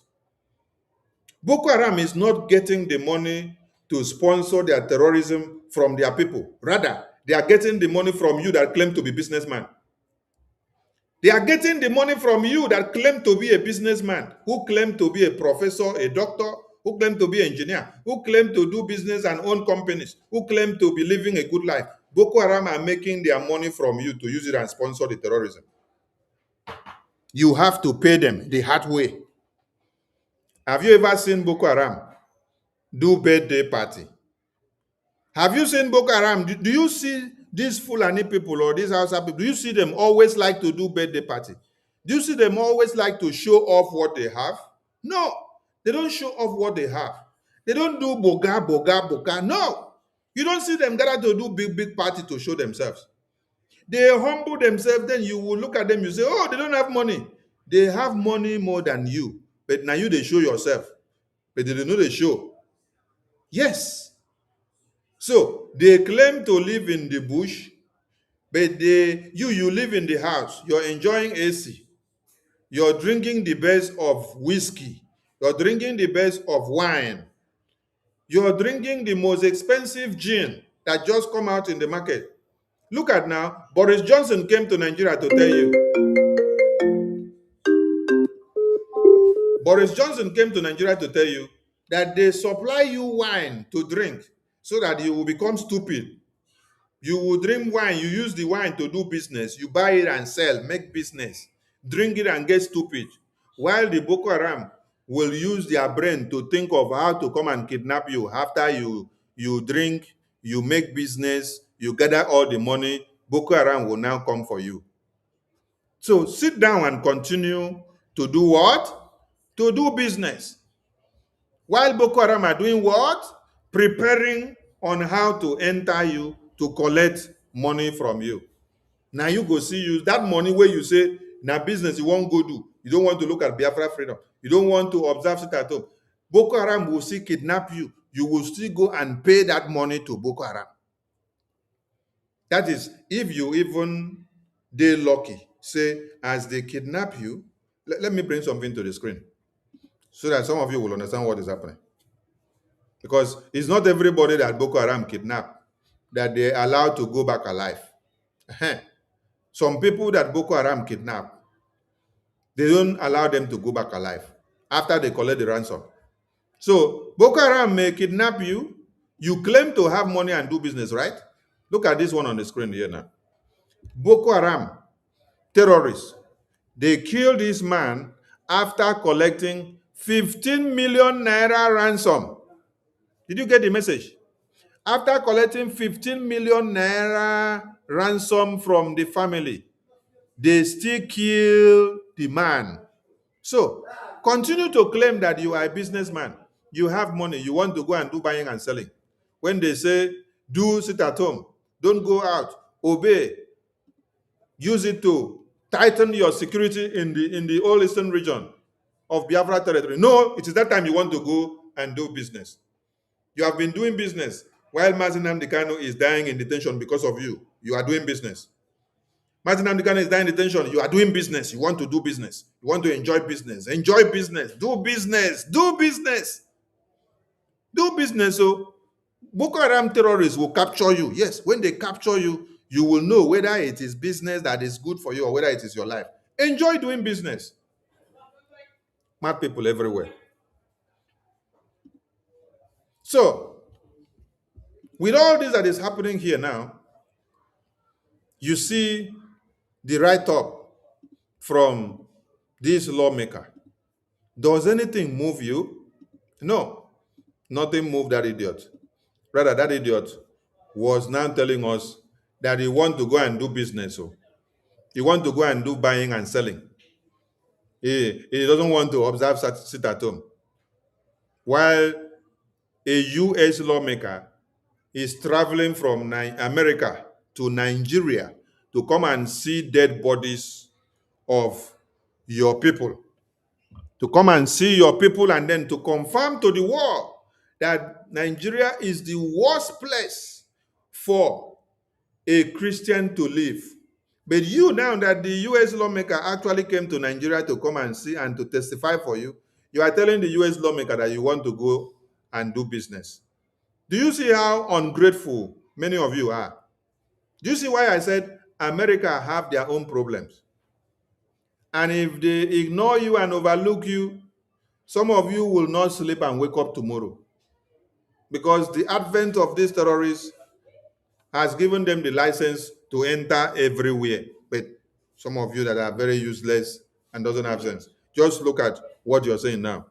Your own plight is to go and do business, while people's life are at stake.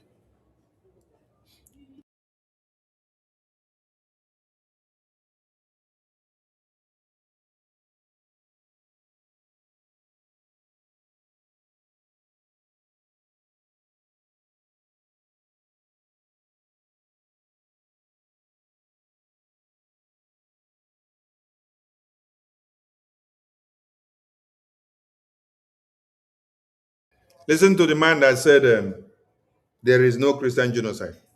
I want you people to listen to this for the next 26 minutes.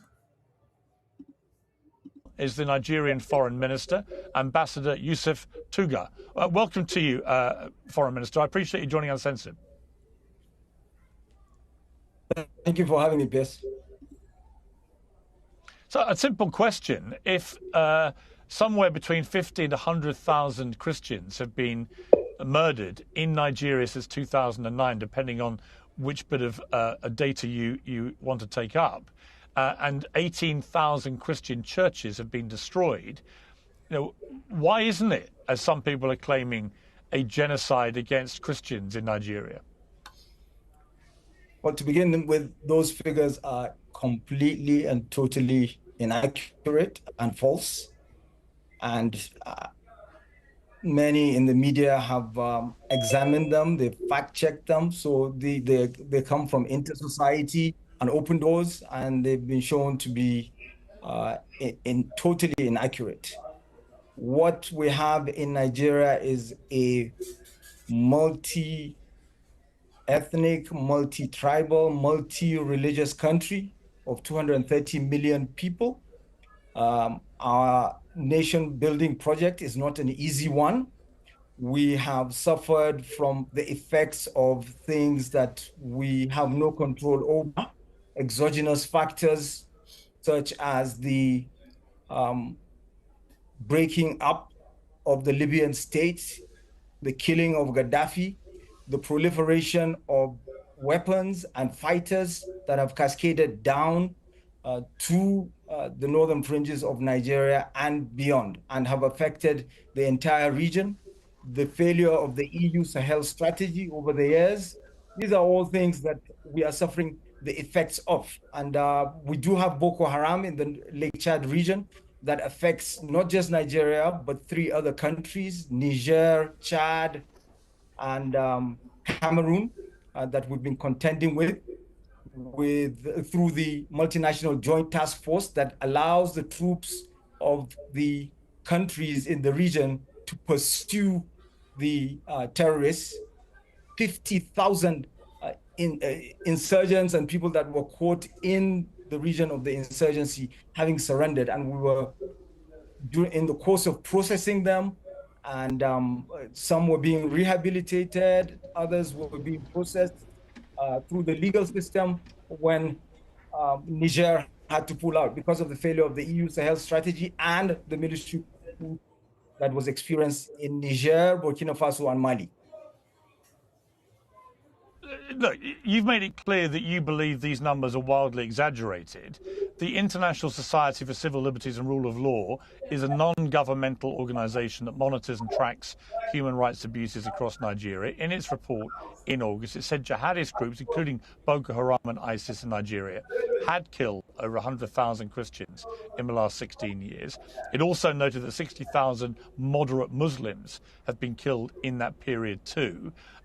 Now, I guess my obvious question to you is, if it's not 100,000, then how many Christians have been murdered since 2009? And if it's not 18,000 Christian churches that have been destroyed, how many is it?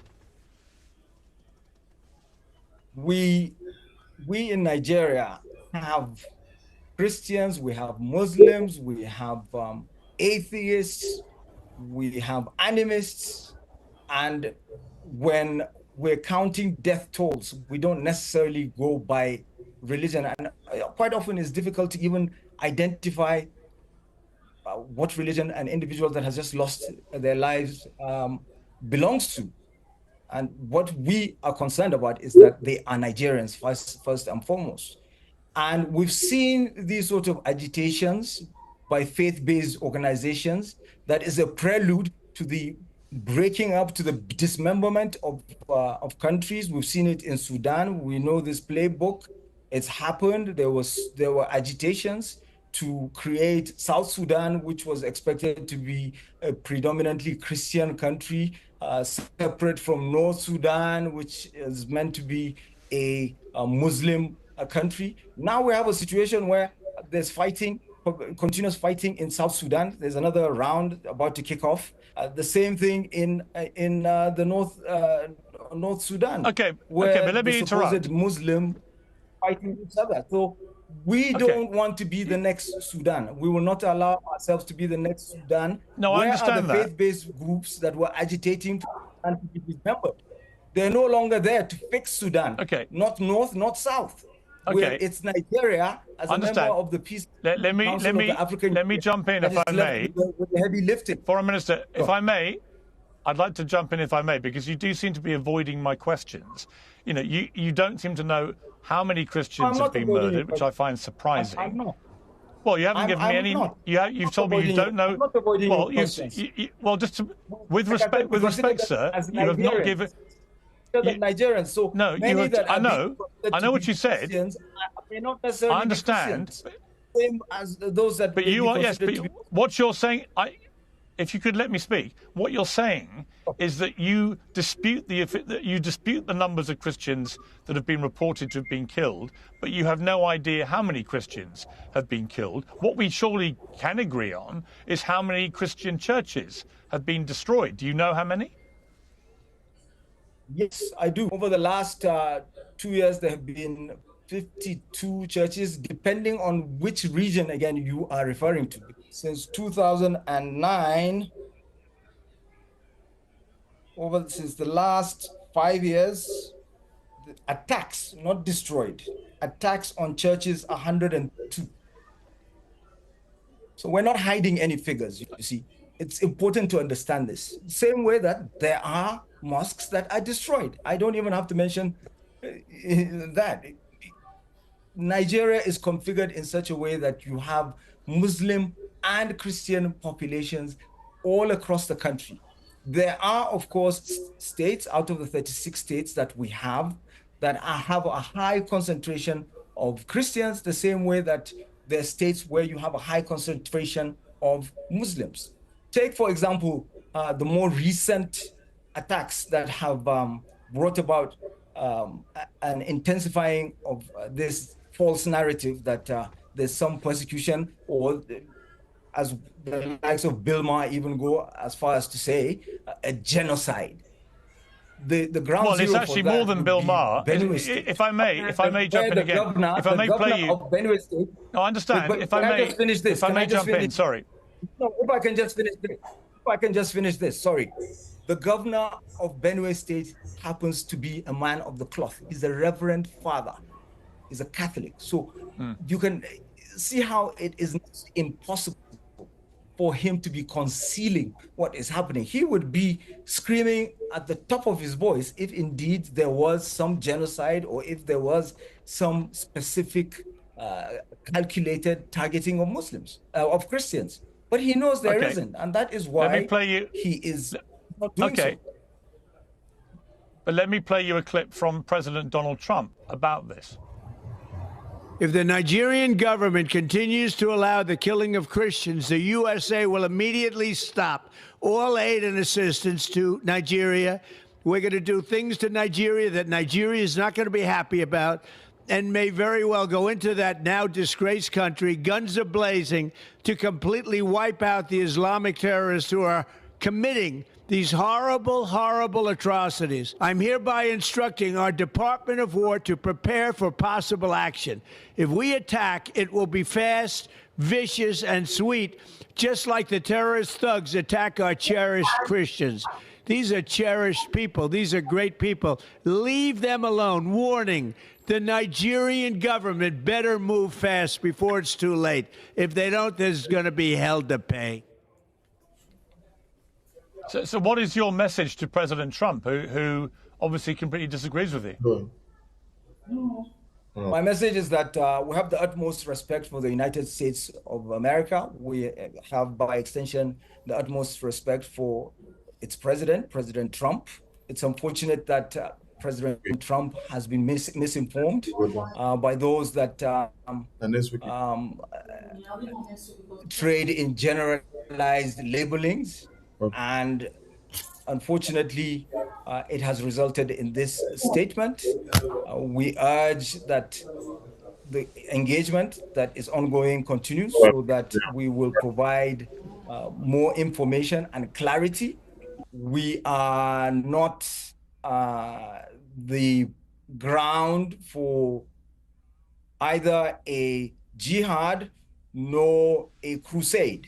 Nigerians have lived in peace, relative peace with each other for a very, very long period of time. We are the people that populate the confluence of the rivers Niger and Benue, and we will continue to do so. And it's important to be mindful of the complexity of the Nigerian state.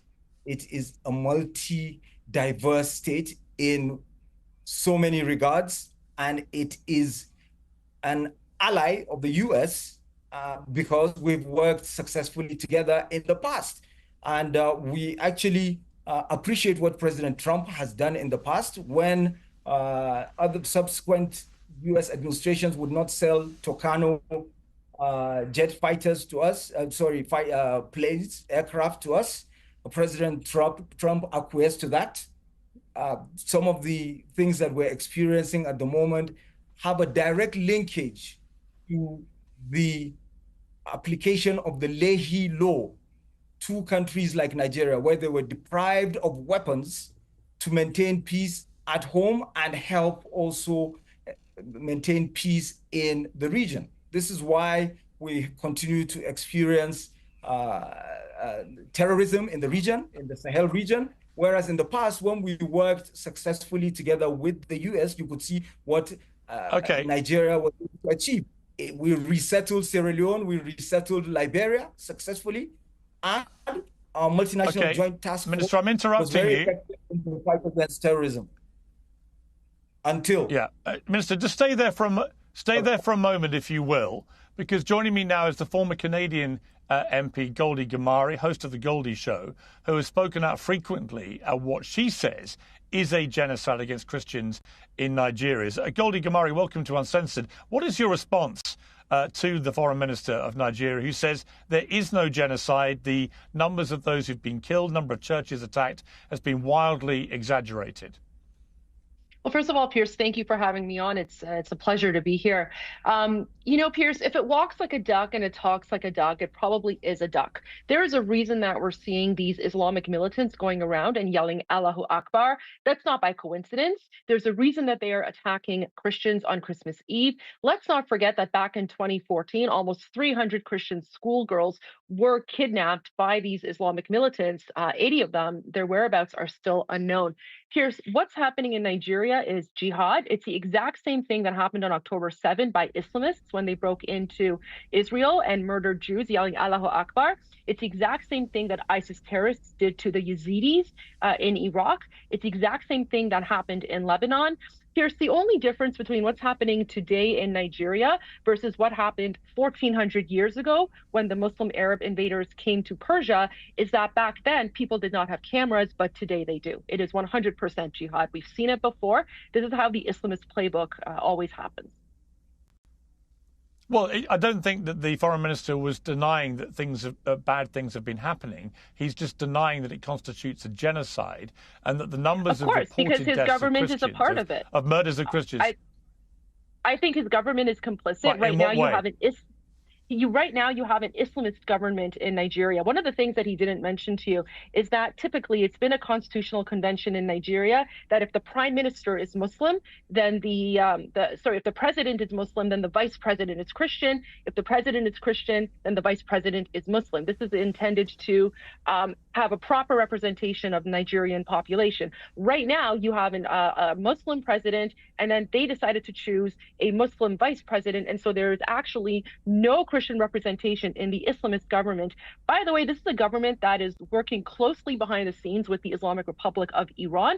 You should ask the foreign minister why Nigerian school children are holding pictures of the Ayatollah, who is a brutal dictator and is murdering my people in Iran. People need to look into the linkages between the current Nigerian government and the Islamic Republic of Iran. I was a politician for 7 years, Pierce, and I can tell when someone is lying and avoiding the truth. That's exactly what this foreign minister is doing, and shame on him for lying. Foreign Minister, your response to that? With all due respect to the lady, I'm sorry, I forget her name. She has already exposed her ignorance and lack of knowledge about Nigeria, and it's easy for her to sit thousands of miles away and play games with people's lives. These are real lives. I'm not the one playing games with people's lives. 7,000 Christians have been murdered in Nigeria. 7,000 Christians have been murdered in Nigeria. Who's playing games with people's lives? Does not even know whether Nigeria has a president or a prime minister. You can see how she's waffling, she's stumbling, but this is typical of.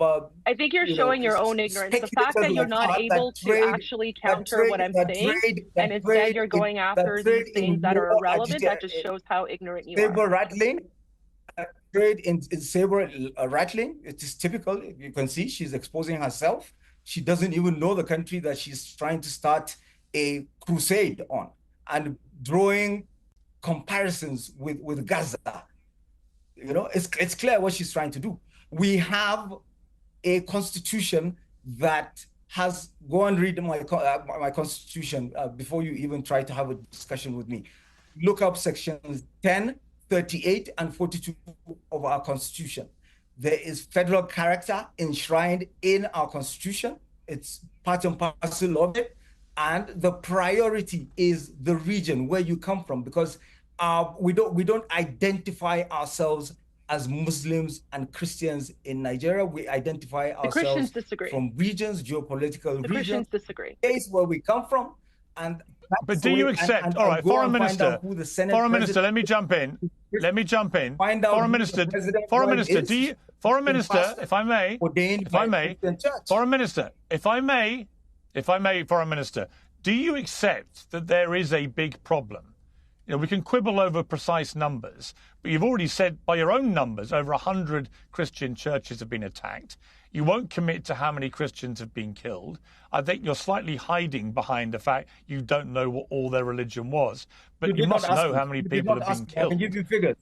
I can give you figures. You did not ask. You did not ask me. I can give you figures of those that lost their lives when. How many Christians have been murdered in Nigeria since 2009? Since over the last 5 years, I can categorically tell you that 177 have been killed. And it does not mean that the killing. But you said to me. You said to me earlier. You said to me earlier you did. Yeah, but hang on. Hang on. Foreign Minister, with respect. With respect. Muslims. They are not necessarily Muslims. Foreign Minister. To understand that. Foreign Minister, with respect, earlier when I asked you that question, you said you didn't know the number because many of the people who've been killed, you didn't know what religion they were. So which is it? Yes, so I am telling you, number killed when churches were attacked. I told you the number of the churches that were attacked. Now, how many Christians? You misunderstood my question. How many? I want to know. I want to know. Yes, but Foreign Minister, you have had United States senators like Ted Cruz saying publicly that at least 50,000 Christians can categorically tell you that 177 have been killed. 100 Christian churches have been attacked. You won't commit to how many Christians have been killed. I think you're slightly hiding behind the fact you don't know what all their religion was. But you must know how many people have been killed. I can give you figures. I can give you figures. You did not ask. You did not ask me. I can give you figures of those that lost their lives when. How many Christians have been murdered in Nigeria since 2009? Since over the last 5 years, I can categorically tell you that 177 have been killed. I think you're slightly hiding behind the fact you don't know what all their religion was. But you must know how many people have been killed. I can give you figures. I can give you figures. You did not ask. You did not ask me. I can give you figures of those that lost their lives when. How many Christians have been murdered in Nigeria since 2009? Since over the last 5 years, I can categorically tell you that 177 have been killed. Now, did you all hear this Minister of Foreign? He said that for the past 5 years, it's only 177 Christians that have been killed. For the past 5 years. For the past 5 years, there is only 177 Christians that have been killed. Hey! Hello, Mero. For the past 5 years. I want to ask a question. How many were killed in Yelewata? Just in June. In June of Yelewata. How many people were killed in Yelewata? But he's telling you that for the past 5 years,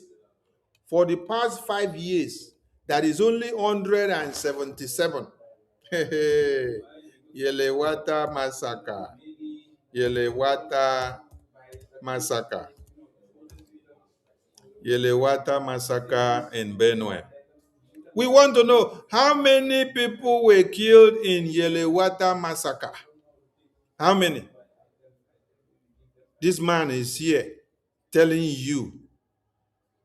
This man is here telling the world, lying to the world, that is just 177 that were killed for the past 5 years. 5 years. Please, how many people were killed in Yelewata massacre? This is Yelewata massacre where Pope Leo condemned the massacre. And here on the screen, this was when? June. Around 200 people were brutally killed in Yelewata massacre. Only in June of this day, only one day, over 200 were massacred. And then this man here He's lying to the entire world as a Minister of Foreign Affairs of Nigeria that for the past 5 years, there is only 177 people that were massacred as Christians. I just want you all to pick that place out. Let us go back to his madness. Let him continue to disgrace himself. Behind the fact you don't know what all their religion was, but you did not must ask know me. how many You did people not have ask been me. I killed. can give you figures. I can give you figures. You did not ask me. You did not ask me. I can give you figures of those that lost their lives when. How many Christians have been murdered in Nigeria since 2009? Since over the last 5 years, I can categorically tell you that 177 have been killed. And it does not mean that the killing. But you said to me. You said to me earlier. You said to me earlier you did. Yeah, but hang on. Their lives when. How many Christians have been? Now, did you guys see the reaction of this female, this lady journalist here? When this minister lied, there is only 177 Christians that have been massacred for the past 5 years. Did you see the reaction of the lady journalist? Did you see her reaction? The lady gaped. She gaped with her hands on her mouth and said, hey, how can a foreign minister be lying like this just to protect the name Nigeria? Hey, this lady is not in Nigeria. She's not a Nigerian, but she knows the statistics. She has communicated with people that are dying who carry their dead to go and bury. She has seen dead bodies and corpses that they take to go and bury.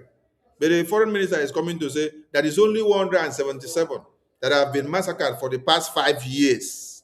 For the past 5 years. Murdered in Nigeria since 2009. Since over the last 5 years, I can categorically tell you that 177 have been killed. And it does not mean that the killing. But you said to me. But you said to me earlier. You said to me earlier you did. Yeah, but hang on. Hang on. Foreign Minister, with respect. With respect. Muslims. They are not necessarily Muslims. Foreign Minister. To understand that. Foreign Minister, with respect, earlier when I asked you that question, you said you didn't know the number because many of the people who've been killed, you didn't know what religion they were. So which is it? Yes, so I am telling you, number killed when churches were attacked.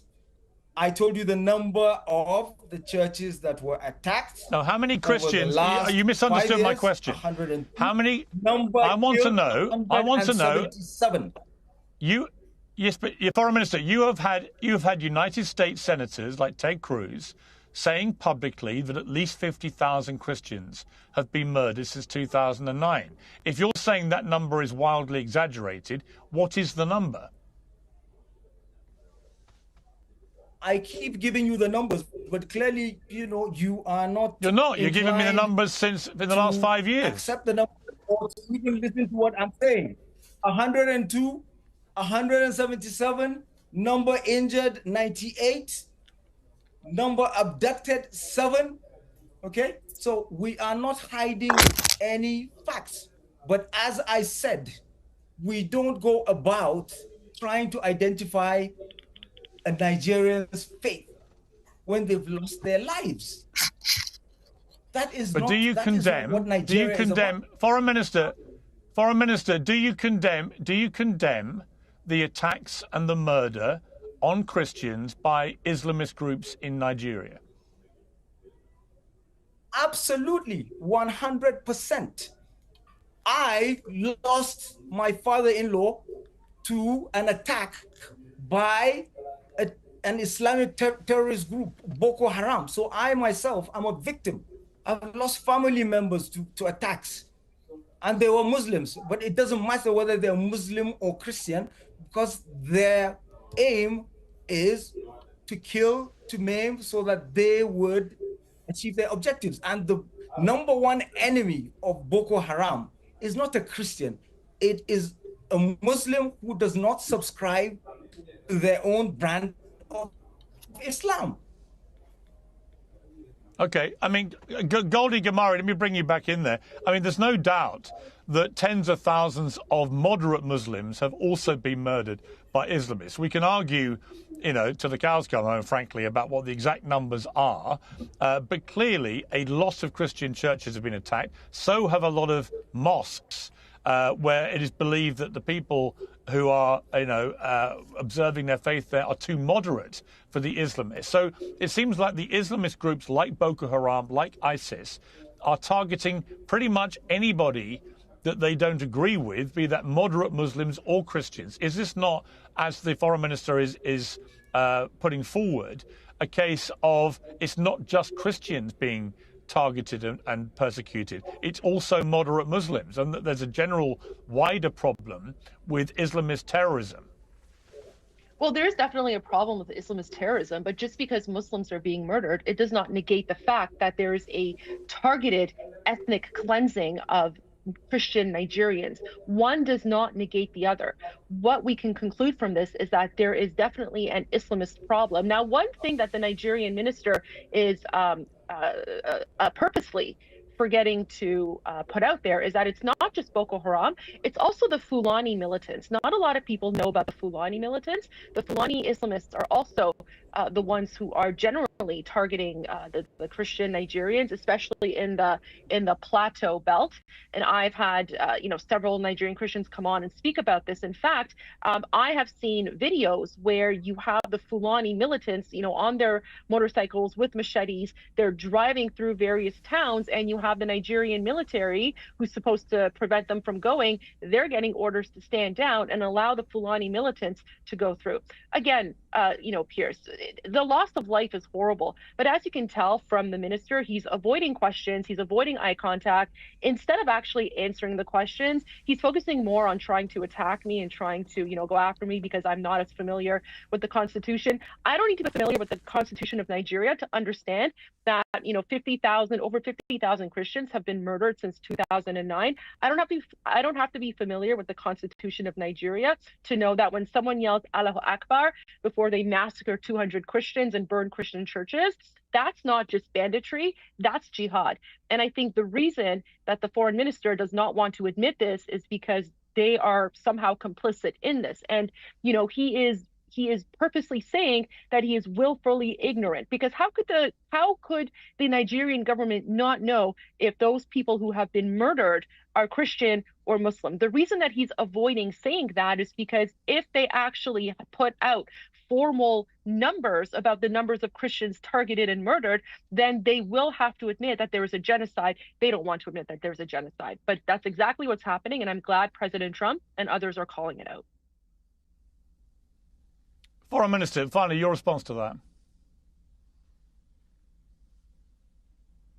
Well, like I said, the lady and people like her trade in starting wars in faraway places where they have no contacts, they have no understanding of, and they can do that from their armchairs from a safe distance. It's a real life situation. This lady would not know the difference between a Fulani man, a Tiv man, an Igbo man, if they stood in front of her. But you can see clearly overnight, because it pays, she's probably making money out of it.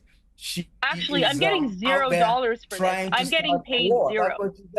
I'm getting paid zero for this. I have been speaking out against human rights violations. Listen, Pierce, as you can tell, he's not able to actually answer anything that I'm saying. All he does is just attack me and attack my credibility. So I think this shows the viewers exactly where the Nigerian government is going to keep on insisting that she has not heard the figures. So that's what she's trying to do. Start a war.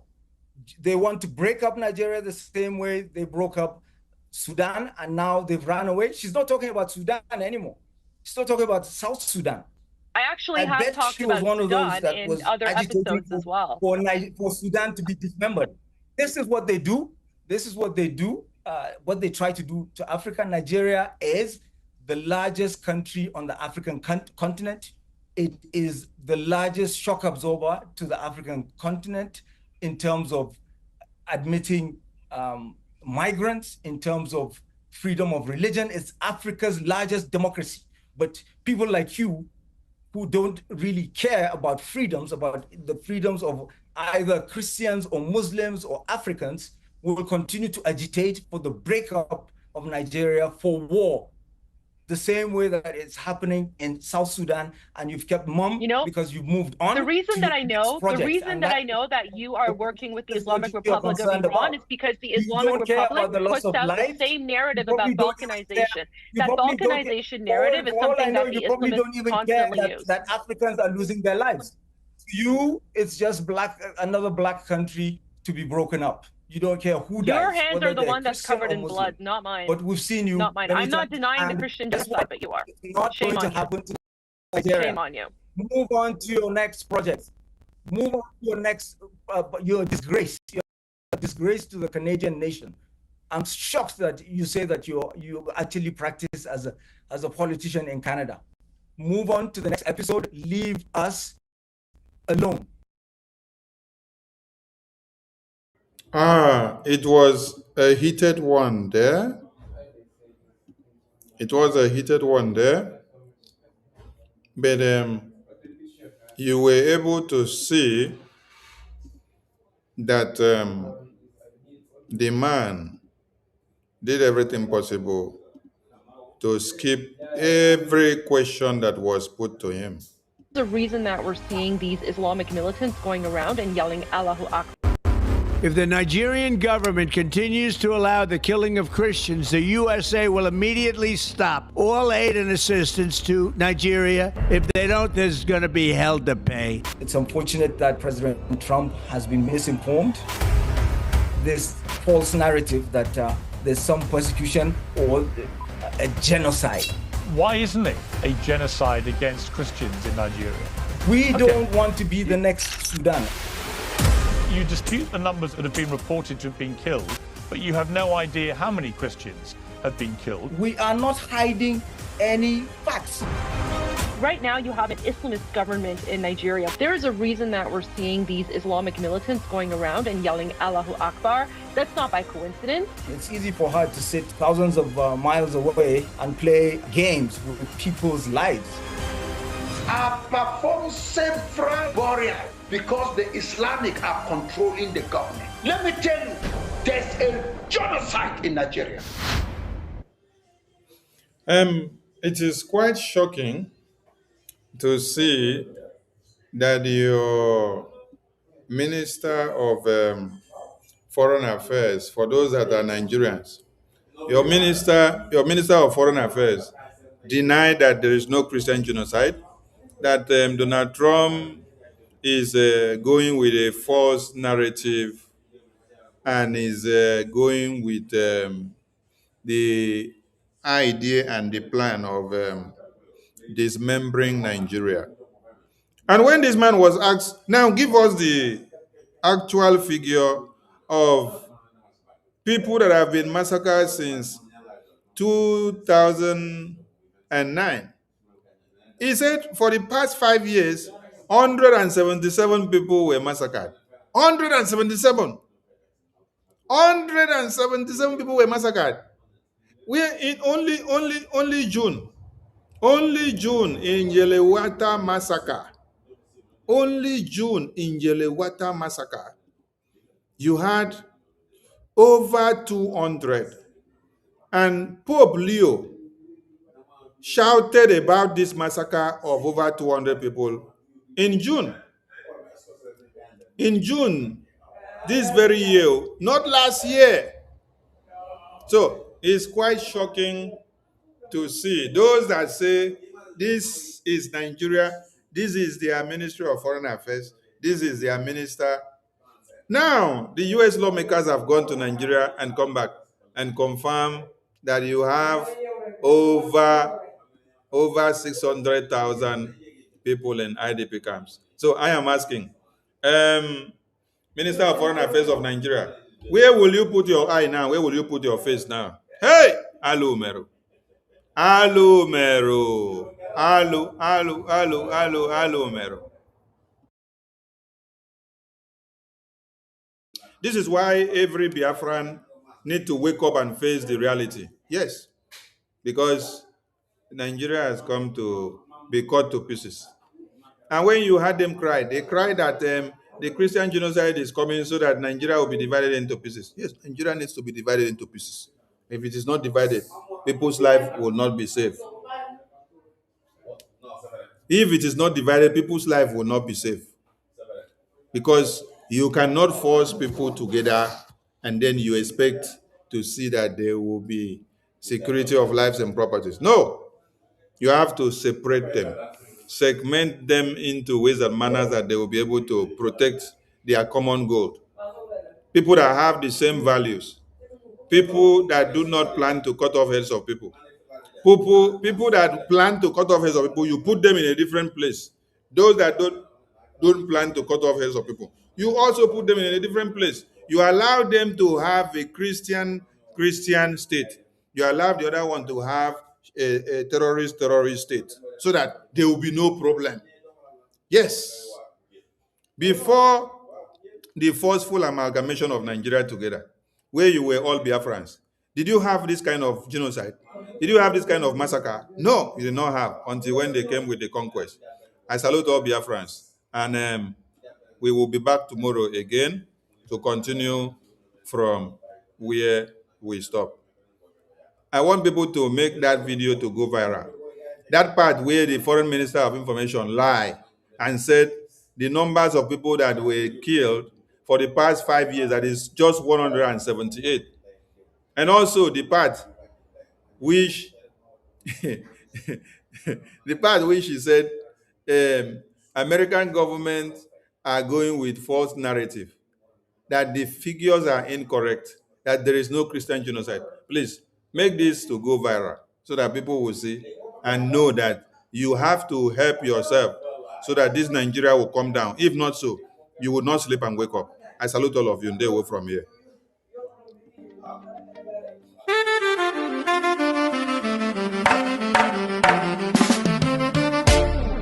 I did not jump in. I did not jump in. Yes, I did not jump in. They came to my house just to kill me, to kill me. He not jump in. And the Igbo man did not jump in. Your own Nigerian army, just to see me there.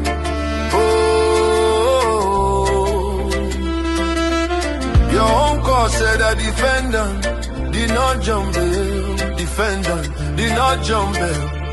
I need my witnesses in court to testify in Abuja. Oh, your own court ruling, my lord. He did not jump bail. Igbo man does not run. Must not jump your bail. Your own God, my lord, said that he did not jump bail. My lord, my lord, my lord. I don't know why my case should be contrary to the Constitution of Nigeria, Constitution of United Nations. Extradition from Kenya. Your own God, my lord, I am dead already, yes, dead already. The only thing that can bring me back is Biafra. This life is meaningless without freedom, real freedom. Biafra. African man. Freedom, Igbo nation. Biafra. Oh, rise up like the rising sun, Nigeria. Nigeria, divide peacefully. Referendum. Let them go. Referendum. Now is African man, freedom, oh, Nigeria, your own call ruling, my lord, your own call, my lord, I did not jump bail. Igbo man does not run, real man no jump bail. Why thou prosecute me, my lord, why persecute an innocent man, my lord? There is God, oh yes, there is a God. The whole world is watching. I did not jump in. Yes, I did not jump in. Jump in.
jumping.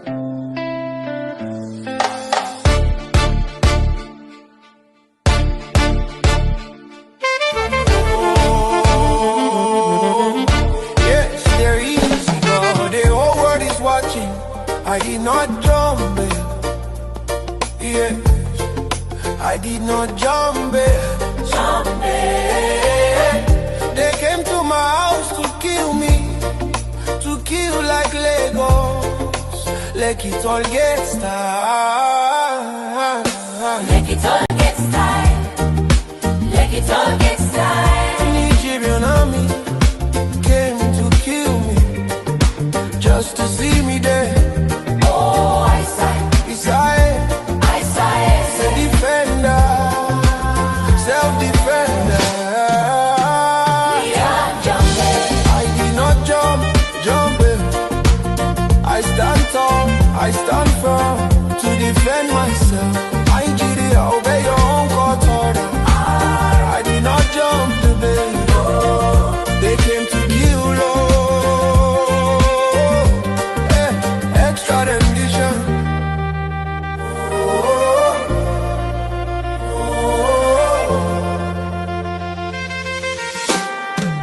Extra rendition.